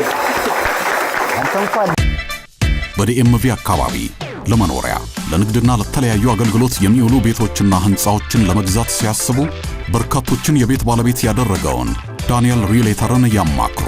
ለአዲስ ቤት ገዢዎች ግራንት ያመቻቻል። ዳንኤል ሪሌተር። ፊሶን ሪል ስቴት ይመልከቱት። ለመኖር ያለውን ድባብ፣ ልጅ ለማሳደግ ያለውን ምቹነት በአያት ዞን 5 የፊሶን ሲቲ መንደር ላይን የሚስቡ ለመኖር የሚያጓጉ ከስቱዲዮ ጀምሮ እስከ ባለ 3 መኝታ ቤቶች እንዲሁም ቅንጡ ቪላ ቤቶችና ታውን ሃውሶችን ይዞ ቀርቦላችኋል። ፊሶን ሪል ስቴት ቤተሰባችን ይሁኑ። እውነት ከነሱ እሱን የወደድሽው? አዎ በጣም ነው የወደድኩት። እኔ ነኝ ቀድሜ እንደውም የወደድኩት ከሱ። እሱ ሌላ ሱስ አለው፣ አንቺ ደግሞ እሱ ሱስሽ ሆነ። እዛ ቤት ውስጥ እኮ ሱስ ነበር ማለት ነው። አሁን ያኛው ሱስ ጠፋና የእሷ ሱስ ብቻ ቀጠለ። አሸነፈች። አያደክምም ግን አሁን ብዙዎቹ እኮ ይህን ሰውዬ ቀይረዋለሁ ሳይሆን ይህን ሰውዬ ለመቀየር የማያዋበሳ ራሴን ብቀይር ይሻለኛል ወይም ደግሞ ለምን እደክማለሁ የሚል ነገር ውስጥ ይገባሉ እና የተቀየረ ሰው ፍለጋ ይሄዳሉ።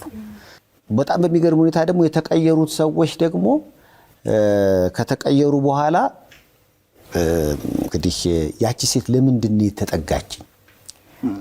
አሁን ለምሳሌ አንድ ደሃ ሰው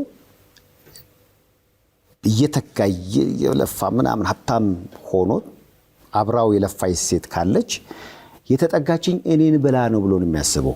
ያ ሰው ከለፋና ከደከመ የሆነ ጫፍ ላይ ከደረሰ በኋላ ግን የምትመጣ አፍቃሪ ግን ምን ይንወዳ ነው ወይም ደግሞ ምን ይንወዶ ነው የሚል ስሜት ይፈጥራልና ያዳገት ስሜት አልነበረም። አንቺ ነው ይሄ ሰው ገና ተለውጦ ገና ከዚህ ጨለማ ህይወት ወጥተን የሚል ስሜት አልነበረም? ገና ሳገኘው እግዚአብሔር የሰጠኝ ትልቅ ስጦታ እንደሆነ ገብቶኛል። ምክንያቱም ሰው አልነበረኝም ማለት ሙሉ ወንኩኝ እሱን ሳገኝ እና ከዛ በኋላ ቆይቶም ቢሆን ሱስ እንዳለበት ያወቅኩት በሳቱ እንዴት ያወቅኩበት መንገድ ምንድነው? ቤት ማለት ውሎ ነው ቆይቶ ነው የሚመጣው እና ቤት ሲመጣ እንዴት ቆይተ መጣ ምናምን ብዬ እኔ ስናደድ እሱ ይስቃል እና ይቀዩ ነው የሚመጣው። በዛ ታይም ነው ያወቅኩት። በጣም ዝም ብሎ ነው የሚስቀው። በቃ እኔ ስናደድ ይስቃል። ገብቶላ ዝም ብሎ ይስቃል፣ አንቺ ትናደጃለሽ። አዎ በጣም ነው የሚስቀው። በቃ ከባድ እኮ ነው። ሰው እየተቆጣ አንተ ትላለህ። ባትቆጣኝ እመርጣለሁ። ባይገርም እንደውም ስትቆጣኝ በቃ የፊት ቅርጿ ሁኔታዋ እንዳለ ያደክመኝ ነበር ከእንትኑ ጋር። እና ያ እንዴት ነው መቼ ያቆም ይሆን የሚል ነገር ውስጥ አልገባም? አዎ ይምላል ማለቴ አረው በቃ ከዚህ በኋላ ምናምን ሲል አምነዋለሁ። በደንብ በሙሉ ውስጤ ነው ማምነውና ግን ወዲያው ወይ ሱቅ ሲሄድ ወይ ምናምን ወዲያው ነው ማገኘው ቀልጦ ሲጋራው ያጨሳ አገኘዋለሁ እንደዚህ ይላል ምናምን እና ግን እርግጠኛ ነበርኩኝ። ጎዳና ተዳዳሪ ያለ ስልክ ደወለልሽና ሱቁ ጋር ቆሞ ጠበቀሽ። አንድ ቀን ሙሉ አልደወልሽለትም። ለምንድን ነው ያልደወልሽው? አሁን መቆጣት ጀመርሽ? እኔ ዲኮር የምሰራበት ቦታ ብዙ ወጣት ልጆች አሉ የሚሰሩ እንደዚህ እና ያው ልክ ስገባ ለምታሰራኝ ባለቤት ለዲኮር ቤቱ ባለቤት በጣም እንደዚህ መንገድ ላይ እንደዚህ ታክሲ ውስጥ ሰው አግኝቼ ነበርና ባክሽን አንቺ ጋር እንዲሰራ ምናምን በሙሉ ታሪኩን ነገርኳት። ከዛ አረ ምን ሆነሽ ነው ማርታ እንዴ በዚህ ሰዓት እንደዚህ አይነት ሰው ታምኛለሽ ምናምን አለችኝ። እና ታጣጣምጪ እና ተቀበልኳት አመንኳት። አረ አይደል ምናምን በይ። ከዛ ደግሞ ትንሽ ቆይቼ አርሃኒ እኮ እንደዚህ ብሎኛል ምናምን በይ ደግሞ ድጋሚ ነገርኳት።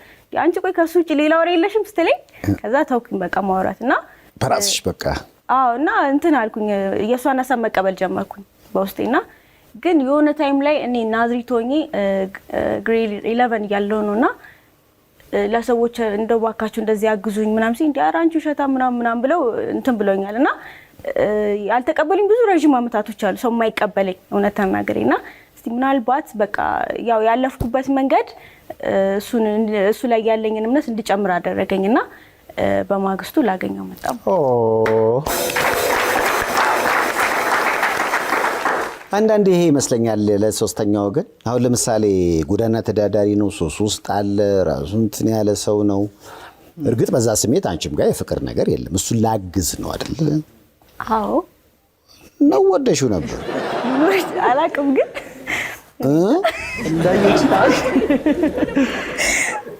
እንዳየሁ ደስ ብሎኝ ነበር ትለያለች ብዙ ጊዜ ወርቅ ለሊቱን ራሱ አልተኛውም። ከዛ ከስራ ማታ እዛው ነው የማድረውና በቃ ከሱ ውጪ ሌላ ነገር ማሰብ አልቻልኩም። አለቀስኩኝ ራሱ ለሊት በቃ ምናምን ብዬ ግን እንዳገኘሁት ማለት በጣም ነው ደስ ያለኝ እኮ ይሮጣችሁ እኮ ስትተቃቀፉ ሲነግረኝ የሆነ የህንድ ፊልም ነው ያስታውሳል። አንቺም ትሮጫለሽ እሱም ይሮጣል። የሆነ ነገር ባይኖር በዛን ሰዓት ላይ መተቃቀፍን ምን አመጣው? በሰዓቱ ያው ሀዘኔታ ነው መሰለኝ ግን አለ የሆነ ነገር ተጣጣስ አይም ራስ እኮ ለየት ይላል። ከዛ በኋላ አንድ ቤት ውስጥ ካንገት በላይ ነው ይመስለኛል ቤት ልከራይል ወይስ እኔ ጋር ትኖራለህ የሚለው ጥያቄ ነገሮች እንደሚቀየሩ ታቂ ነበር አታቂም?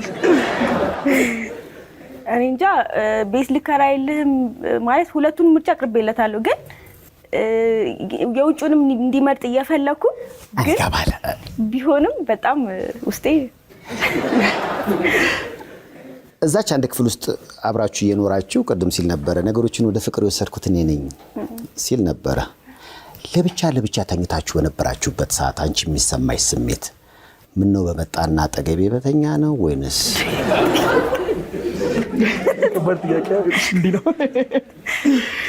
ሲመጣ ምን ተሰማሽ?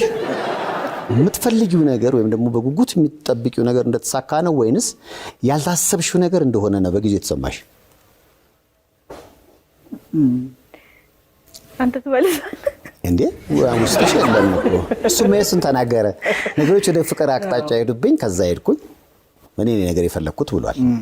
ደንግጠሻል እኮ አልደነገጥሽም? ያኔ ደንግጫለሁ። ደነገጥሽ? ደስ የሚል ድንጋጤ ደስ የሚል ስቃይ እንደሚባለው ማለት ነው። ለካ ደስ የሚል ድንጋጤም አለ። ግን በዙሪያ ሰዎች የሉም። የጎዳና ተዳዳሪ ነው፣ በዚህ ላይ ሱሰኛ ነው፣ በዚህ ላይ ምን ኧረ በእናትሽ ህይወትሽን ያበላሽብሻል የሚል ያው ከተከራየሁበት ቤት ያው ረጅም ጊዜ ነው እዛ ቤት የኖርኩትና ከበደኝ። እኔም ከዛ ቤት ቀየረ።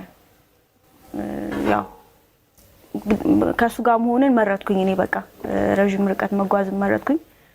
እዛው ቤት እያለሁ ሱስ ውስጥ እንደነበር ያወቅኩት በእርግጥ ግን በቃ ከሱ ጋር መሆንን በቃ ወደድኩትና ቻሌንጆችም ነበሩ።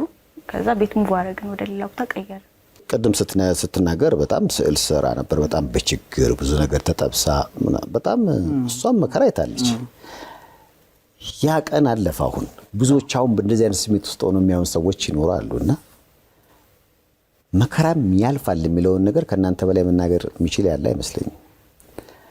ያቺኛዋን ባለቤትና ያቺኛዋን ስታነጻጽር ምን ይሰማል?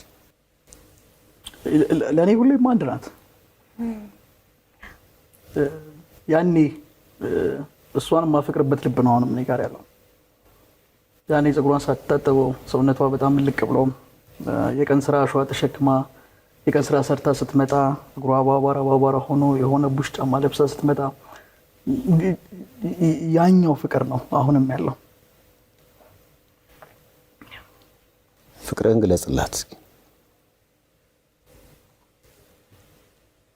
አሁን በዙሪያ ካሉ ነገሮች በጠቅላላ ህልሜ ብዬ ካስቀመጥኩት ነገር ራዕይ ብዬ ከያዝኩት ነገር እያለፍንባቸው ካሉ ችግሮች እያለፍንባቸው ካሉ የስኬት መንገዶች ሁሉ አንቺ ትበልጫለሽ። እወድሻለሁ።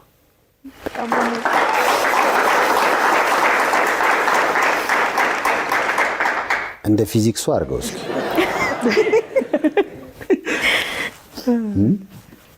የልጃችሁ ስም ማን ተባለ? ባርኮናል። ትክክለኛ ስም ነው። ባርኳችሁ። እውነትም ተጨማሪ ልጆች እንዲኖራችሁ ትፈልጋላችሁ? በሚገባ። አሁንማ የተስተካከለ ነው። ከዛ ትንሽም እንዲህ ተቀይሬም ብለሃል። ምክንያቱም ያን ስል ሲሰጠኝ የነበረው ዳኒና አሁን ያለው ዳኒ እኮ ይለያያል አይደል? ጊዜ ከሰጠነው እግዚአብሔር የሁላችንም ህይወት ይቀይራል። ዛሬ ላይ ቆምንበት ነገር አይደለም፣ ነገ የምንሆነው ነው ወሳኙ። ግን ለመቀየር ግን መወሰን ግድ ይላል። ምናልባት የያዝኳቸው ነገሮች ጣልኳቸዋል። ከዛ በኋላ እኮ ነው አይደለ ህይወት እየተቀየረ መጣ። አሁን ያንን ነገር የጨበጡ ሰዎች አሉ። በዛ ህይወት ውስጥ ሆኖ መቀየር በጣም ይከብዳል። እኔ አሁን ብትነግረኝ በቃ ህይወቴ የተቀየረው እነዛን የያዝኳቸው መጥፎ ነገሮች የለቀኩ ቀን ነው። እና ያንተም ህይወት የስኬት መንገድ የጀመረው የሚመስለኝ ከኔ ተነስቼ እሱ ነው። ስለዚህ ያንን አስቀያሚ ህይወት ጥለኸው አሁን ተቀይረ በልጅ በትዳር ተባርከ ለሌሎች ብዙ ታዳጊዎች ደርሰ ያባትህን ቃል እየኖርክ ነው። ይሄንን ግን መፈጸም የቻልከው የሚመስለኝ አንድም ለእግዚአብሔር ተመችተሃል። ያንተን ህይወት እንደቀየረ እንግዲህ ልክ እንዳንተ በዛ ህይወት ውስጥ አሁንም ላሉት በአጠቃላይ እግዚአብሔር ታሪካቸውን ይቀይር። እኔ ምርቃት ከተባለ እሱ ነው መረቃቸው። እግዚአብሔር ይቀይር ታሪክህን። እያለቀስክ ነው እንዴ? አዎ እውነት መጽሐፍ ለምን አጽፍ? ጽፌያለሁ። ጻፍክ እንዴ? በህትመት ደረጃ አልተገለበጡም እንጂ ብዙ አጀንዳዎችን ጽፌ አስቀምጫለሁ። አሁን እነዛን የተውካቸውን ነገሮች የለም? ኦልሞስት ከ5 ዓመት በላይ ሆነኛል። ስሜቱም የለም ውስጥ የጓደኛ ለውጥ አረክ? ስራ ከስራ ቤት ነው፣ ሌላ ነገር አላውቅም ረጅም ጊዜ። ስለዚህ ፊዚክስህ ውጭ ከሆነ ትምህርቱ ነው፣ ቤት ከሆነ እሷ ነች። ለፊዚክሱ በእናታችሁ እሷስ ህይወቷ እንዴት ሆነ ከዛ በኋላ? እንዴት ሆነ? ምክንያቱም ያንቺም ታሪክ የሆነ ቦታ ላይ ተንጠልጥሎ ቀረ። ትምህርቷን አቋረጠች ብሎ የእሱ 4 ማቋረጥ አይደለም እኮ አንቺን ሁሉ እንድታቋርጪ ምክንያት ሆነ። ከዛ እንዴት ሆነ? እኔ ከሷ አንደበት ልስማው። ያው እንደምንም ብዬ ጨረስኩ። እንደምንም ነው የሚባለው። ፕራክቲስም ያው የተወሰነ ጊዜ ነው የወጣሁት፣ ጨረስኩት። ግራጁዌት አድርግቻለሁ። ይሄ በራሱ ደስ ይላል። ሷራቴ ስለሆነ የሆነ ቦታ ቻይና 2 እኮ ማንዲ ቻይና እኮ የመጀመሪያው አንተ ትመስለኛለህ። 2 እያቋረጠ የሚመጣ እሱ ጋር ነው የጸጸት ስሜት በጣም ያለው ይመስለኝ። የአባትን ቃል አለማክበር፣ ያቺን $100 ሰጥተው ልከው በቃ እንደ ቃላቸው አለመኖር። ምናልባት የጸጸት ስሜት ከተባለ አሁን የእሳቸው እኮ የብዙ ታዳጊዎችን ህይወት እየቀየርክ ነውና ነፍሳቸው ደስ ይላታል። ግን ደግሞ አንተ ምን አለበት በኖሩና ባዩ የምትለው ነገር ትንሽ የጸጸት ስሜት የሚፈጥርብህ እሱ ነው ይመስለኝ። እና አንተ የመታህን ድንጋይ እንዳይመታ፣ ያንተ የመታህን ድንጋይ ሌሎችን እንዳይመታቸው በዚህ አጋጣሚ የወላጅን ሐሳብ የወላጅን ቃል ባለመጠበቅ ብዙዎች ሲሰናከሉ አሁንም አሉ እኮ። ያ እኮ ታዳጊው ዳኒ አሁንም አሉ እኮ አለን። እና ለነሱ እንደው የስንብት መልእክት ካለ? አሁን እኔ ካላስተማርኩኝ አሁንም ይቆጨኛል። አሁን ማታ አስተምራለሁ፣ ለሊት ሙሉ ያስተማርኩ አማድረው ቀን የቀረጸች ነው የምታደርሷ። የቲክቶክ ቪዲዮን እሷ ነው የምትቀርጸው? አይ የቲክቶክ ቪዲዮ ሳይሆን ለሊት ላይቭ ሳስተምር ካሜራ ይዛ እሷ ናት እያዞረች ልጁን ይዛ እናድራለን። እንደዛና ለሊቱ ከማስተማር ተጨማሪ ደግሞ ቀንም ማስተምርበት ቦታ የምፈልገው ነፍሴ የምታርፈው ሳስተምር ብቻ ነው። ለሌሎች ወላጆች የፈገግታና የሳቅ ምክንያት ሲሆን ነፍሴ ርፍ ትላለችና ያንን ቁጭት ለመርሳት ያንን ጸጸት ለመርሳት ነው አሁን መንገድ እየተጓዝኩ ያለሁት። እና አንዳንድ ጊዜ በተለይ ወጣት እያለን ይሄ ልጅነት የሚባለውን እድሜ አልፈን 10ዎቹ እድሜ 14 15 ስንጠጋ የሚታየን ነገር ሁላ እውነትና ልክ መስሎ ነው የሚታየን። ለምሳሌ አሁን እኔ 28ኛ ዓመቴ ልጅ ነው እዚህ ጋር ቆሜያለሁ። እናቴ 50ዎቹን አልፋለች። ያ ማለት እናቴ ተጓዘች የተወሰነ ርቀት አለ እዛ ድረስ። እኔ የሚታየን ከዚህ ጋር ይሄ ካሜራማን ይሄ ግድግዳ ነው። ስለዚህ ሁሉ ጊዜ ይሄ ካሜራማንና ይሄ ግድግዳ ልክ ነው ብዬ ነው የማምነው። እሷ ደግሞ ከኔ ራቅ ብላ ስላለች በግራም በቀኝም ያለው ነገር በጠቅላላ ይታያታልና አይ ልጄ ተው እዚህ ጋር ስትደርስ ነው እንደው የሚገባ እኔ እያየሁት ያለሁት ነገር አለ የሆነ እንቅፋት አለ ተው ስትል እርግጥ ነው የሚታየን ነገር ያ ነው። ስለዚህ አይ ይሄ ነው ትክክል ብለን እንጓዛለንና እኔ አሁን ለተማሪዎች የምመክራቸው ምክራለሁ። ልክም ስትሆኑ ልክም ሳትሆኑ እናት ካለች እሺ ነው፣ አባት ካለ እሺ ነው። ወይደር የልክነት ስሜት ቢሰማህም የልክነት ስሜት ባይሰማህም እነሱ ከተናገሩ እድሜ በራሱ የሚያስተምር ነገር አለ። እሺ ነው። ስለዚህ እንደው እሺታን እግዚአብሔር አይንፈጋቸው። ወላጆቻቸውን እሺ በሉ ነው እንግዲህ የገባው። የቀደሙ ቪዲዮ በጣም አሁን እንደው ከዚህ ዴስክ ላይ ብንዘል ሉክ እስቲ እንደው አሁን ፊል አደርገዋለሁ። ወይቱን ባይዘው ፊል እያደረኩት ነው። ክብደት አለኝ፣ ክብደት እንዳለኝ አውቃለሁ። ስዘል ግን ዜሮ ነው የምሆነው ለራሴ። በስመ አብ ዜሮ ነው የሆንኩት። እየዘለላችሁ ሞክሩት። ምንም ክብደት እንዳላችሁ ፊል አታደርጉት። ይሄ ስሜት ማለት ሊፍት አሁን በሚበጠስበት ሰዓት ላይ ከሊፍቱ ከቆምክበት ነገር ላይ ትነሳለህ። ዌትለስ ስለሚሆን ሙሉ በሙሉ አየር ላይ ልትሳፈፍ ትችላለህ፣ ልትጋጭ ትችላለህ። ያንን ነው። እኔ ፊዚክስ ተምረናል። ማንም አስተማሪ ጠረጴዛ ላይ ወጥቶ በዚህ ደረጃ አስተምሮ አያውቅም ማለት ባይቻልም ምናልባት ሳይቀረጽ የቀረ እንደሆነ አላውቅም። ያንተ ግን ይለያል። የሰውን አስተያየት እንዴት አየው? ሰይፍሻን ይደንግጫለሁ። እኔ በዚህ ደረጃ ኤክስፔክት አላደረኩም። እንዳው እግዚአብሔር አለ ብዬ በዘጋው ይሻለኛል። ቢኮዝ አሁን ላይ ቲክቶክ ላይ ኢንተርቴንመንት ነገሮች፣ ሙዚቃ እንደነዚህ አይነት ነገሮች የተያዙ ነገሮች ናቸው። ኦር ሰውን ሊያዝናናና ፈታ ሊያደርግ የሚችል ነገር ነው ተቀባይነት ያለውና አሁን ይህን እየጮሁ ማስተማር እኔ ተቀባይነት ይኖረዋል ብዬ በፍጹም ኤክስፔክት አላደረኩም። እንዲሁ ነው በቃ ይለቀቅ ብለን ይለቀቅ ነውና ልክ 1 ሚሊዮን አለፈ የሚል ነገር ሳይ ክውን ያልኩት። ከዛ ወጥቼ ደግሞ ሰው እንዳለ እየመጣ አድናቆቱን ሲገልጽልኝ እኔ ስቲል ነው ማመን አልቻልኩም። በቃ እግዚአብሔር አለ እና ሆነ ብዬ ብዘጋው ይሻለኛል። ያው እንግዲህ የብዙቻችሁ ጥያቄ ነበረ። ህይወቱ ራሱ ያለፈበት መንገድ ሌላ ፊልም በሉት። ባልና ሚስቶቹን በጣም አመስግኑልኝ፣ እድሜ ከጤና ይስጣቸው። በጥያቄያችሁ መሰረት ያው እንግዳ ሆነዋል። በተከታይም እንግዲህ በኦንላይን ፊዚክስ በጣም ለከበዳችሁ እንደውም አንዳንዶች አሉት እሱ ቢያስተምር የኖረ ሁሉ ብለዋል። አዎ ባይገርም የ50 ዓመት ሴትዮን መዝግቤያለሁ ክላስ ልጀምርላት። ኧረ ተው ትምህርት ከጨረሰች ረጅም ጊዜ ሆኗታል። ግን በቃ I have to learn ያለች እንደውላልኝ። እንደው እድሜያቸው በጣም የሄዱም ሰዎች ይደውላሉ ድጋሚ ለመማር። ፊዚክስ እና ኬሚስትሪ በጣም በእኛም ዘመን በጣም ከባድ ነበሩ። በጣም ትኩረትን ይስባሉ። የዛኑ ያህል ደግሞ ጥሩ ያልሆነ አስተማሪ ደግሞ ካገኘህ ደግሞ እንቅልፍም ይስባሉ። ጉዳዩ ጥሩ ማብራራትና መያዝ ይፈልጋል። በተጨማሪ ደግሞ አስተማሪዎች ደግሞ የተለያየ ባህሪ ይኖራቸዋልና የምትሰማው ነገር ካንተ ትንሽ ራቀ ካለብህና የማስተማሩ መንገድ ትንሽ ምልህ የተለየ ካልሆነብህ እንዲህ በቃ እንትን ነው የምትሰማው ልትሆንም ይችላል። ያንተ ግን በቃ አለው አንደኛ በሚገባቸው መንገድ በጣም አውርደ ከባዱን ጉዳይ ቀለል ባለ መንገድ ነው የምታስተምረው እና ያ ብዙዎችን ትኩረት ስባልና እሱ ቢኖር ኖሮ እኮ የኔ ፊዚክስ 34 ከመቶ አላመጣም ነበር የሚል አስተያየት አይቻለሁ። ከዛ ፈኒ ነገሮች ከዛ ውጭ ያገኛቸዋል። ኮሜንት እንኳን በጣም ብዙ አይነት ኮሜንት ነው እንደው ቢጻፈው። እንደነገርኩ የዚህ ሴትዮ ምዝገባ እኔ ለራሴ በጣም አስደግጦኝ ነበረ። ብቻ እንደው ሚዲያ ላይ ማናነሳቸው ብዙ አይነት ፈን የሚያደርጉ ኮሜንቶችን አገኝ ነበረ። በአንድ በኩል እኔን ኢንስፓየር ያደርገኛል፣ በሌላኛው በኩል ደግሞ ትምህርታችን ላይ ብዙ መስራት እንደምንችልም ደግሞ ታይቶኛል። በጣም ደስ ይላል። ቅድም እንዳልኩት ነው አሁን ወጣቶች ሆነው ሱስ ህይወት ላይ ላላችሁ በተለይ ያንተ ህይወት በራሱ ሌላ ፊዚክስ ነው የገባኝ እሱ ነው። የመጣህበት መንገድ ያለፍክበት ነገር ከዛ በኋላ አሁን የደረስክበት እንደ እግዚአብሔር ፍቃድ ወደፊት የምትሄደው ርቀትም በራሱ ብዙዎች አርአያ ይሆናል ብዬ አስባለሁ። አንተን የመታ ድንጋይ እንቅፋት ሌሎች እንዳይመታችሁ እዚህ እሱ በፊት የነበረበት ቦታ ላይ ካላችሁና ይሄን ፕሮግራም ለምትመለከቱ ደግሞ ጥሩ የማንቂያ ደውል ነው። ነቃ ነቃ እየተባባል ነው። ቲቸር ዳኒና ባለቤቱን አመስግኗቸው። በያላችሁበት ጥሩ ጊዜ ነው የምንመኘው። ከመልእክቶች በኋላ እንመለሳለን። እድሜ ከጤና ይስጣቸው፣ ልጆቻቸውን ያሳድግላቸው፣ መርቋቸው።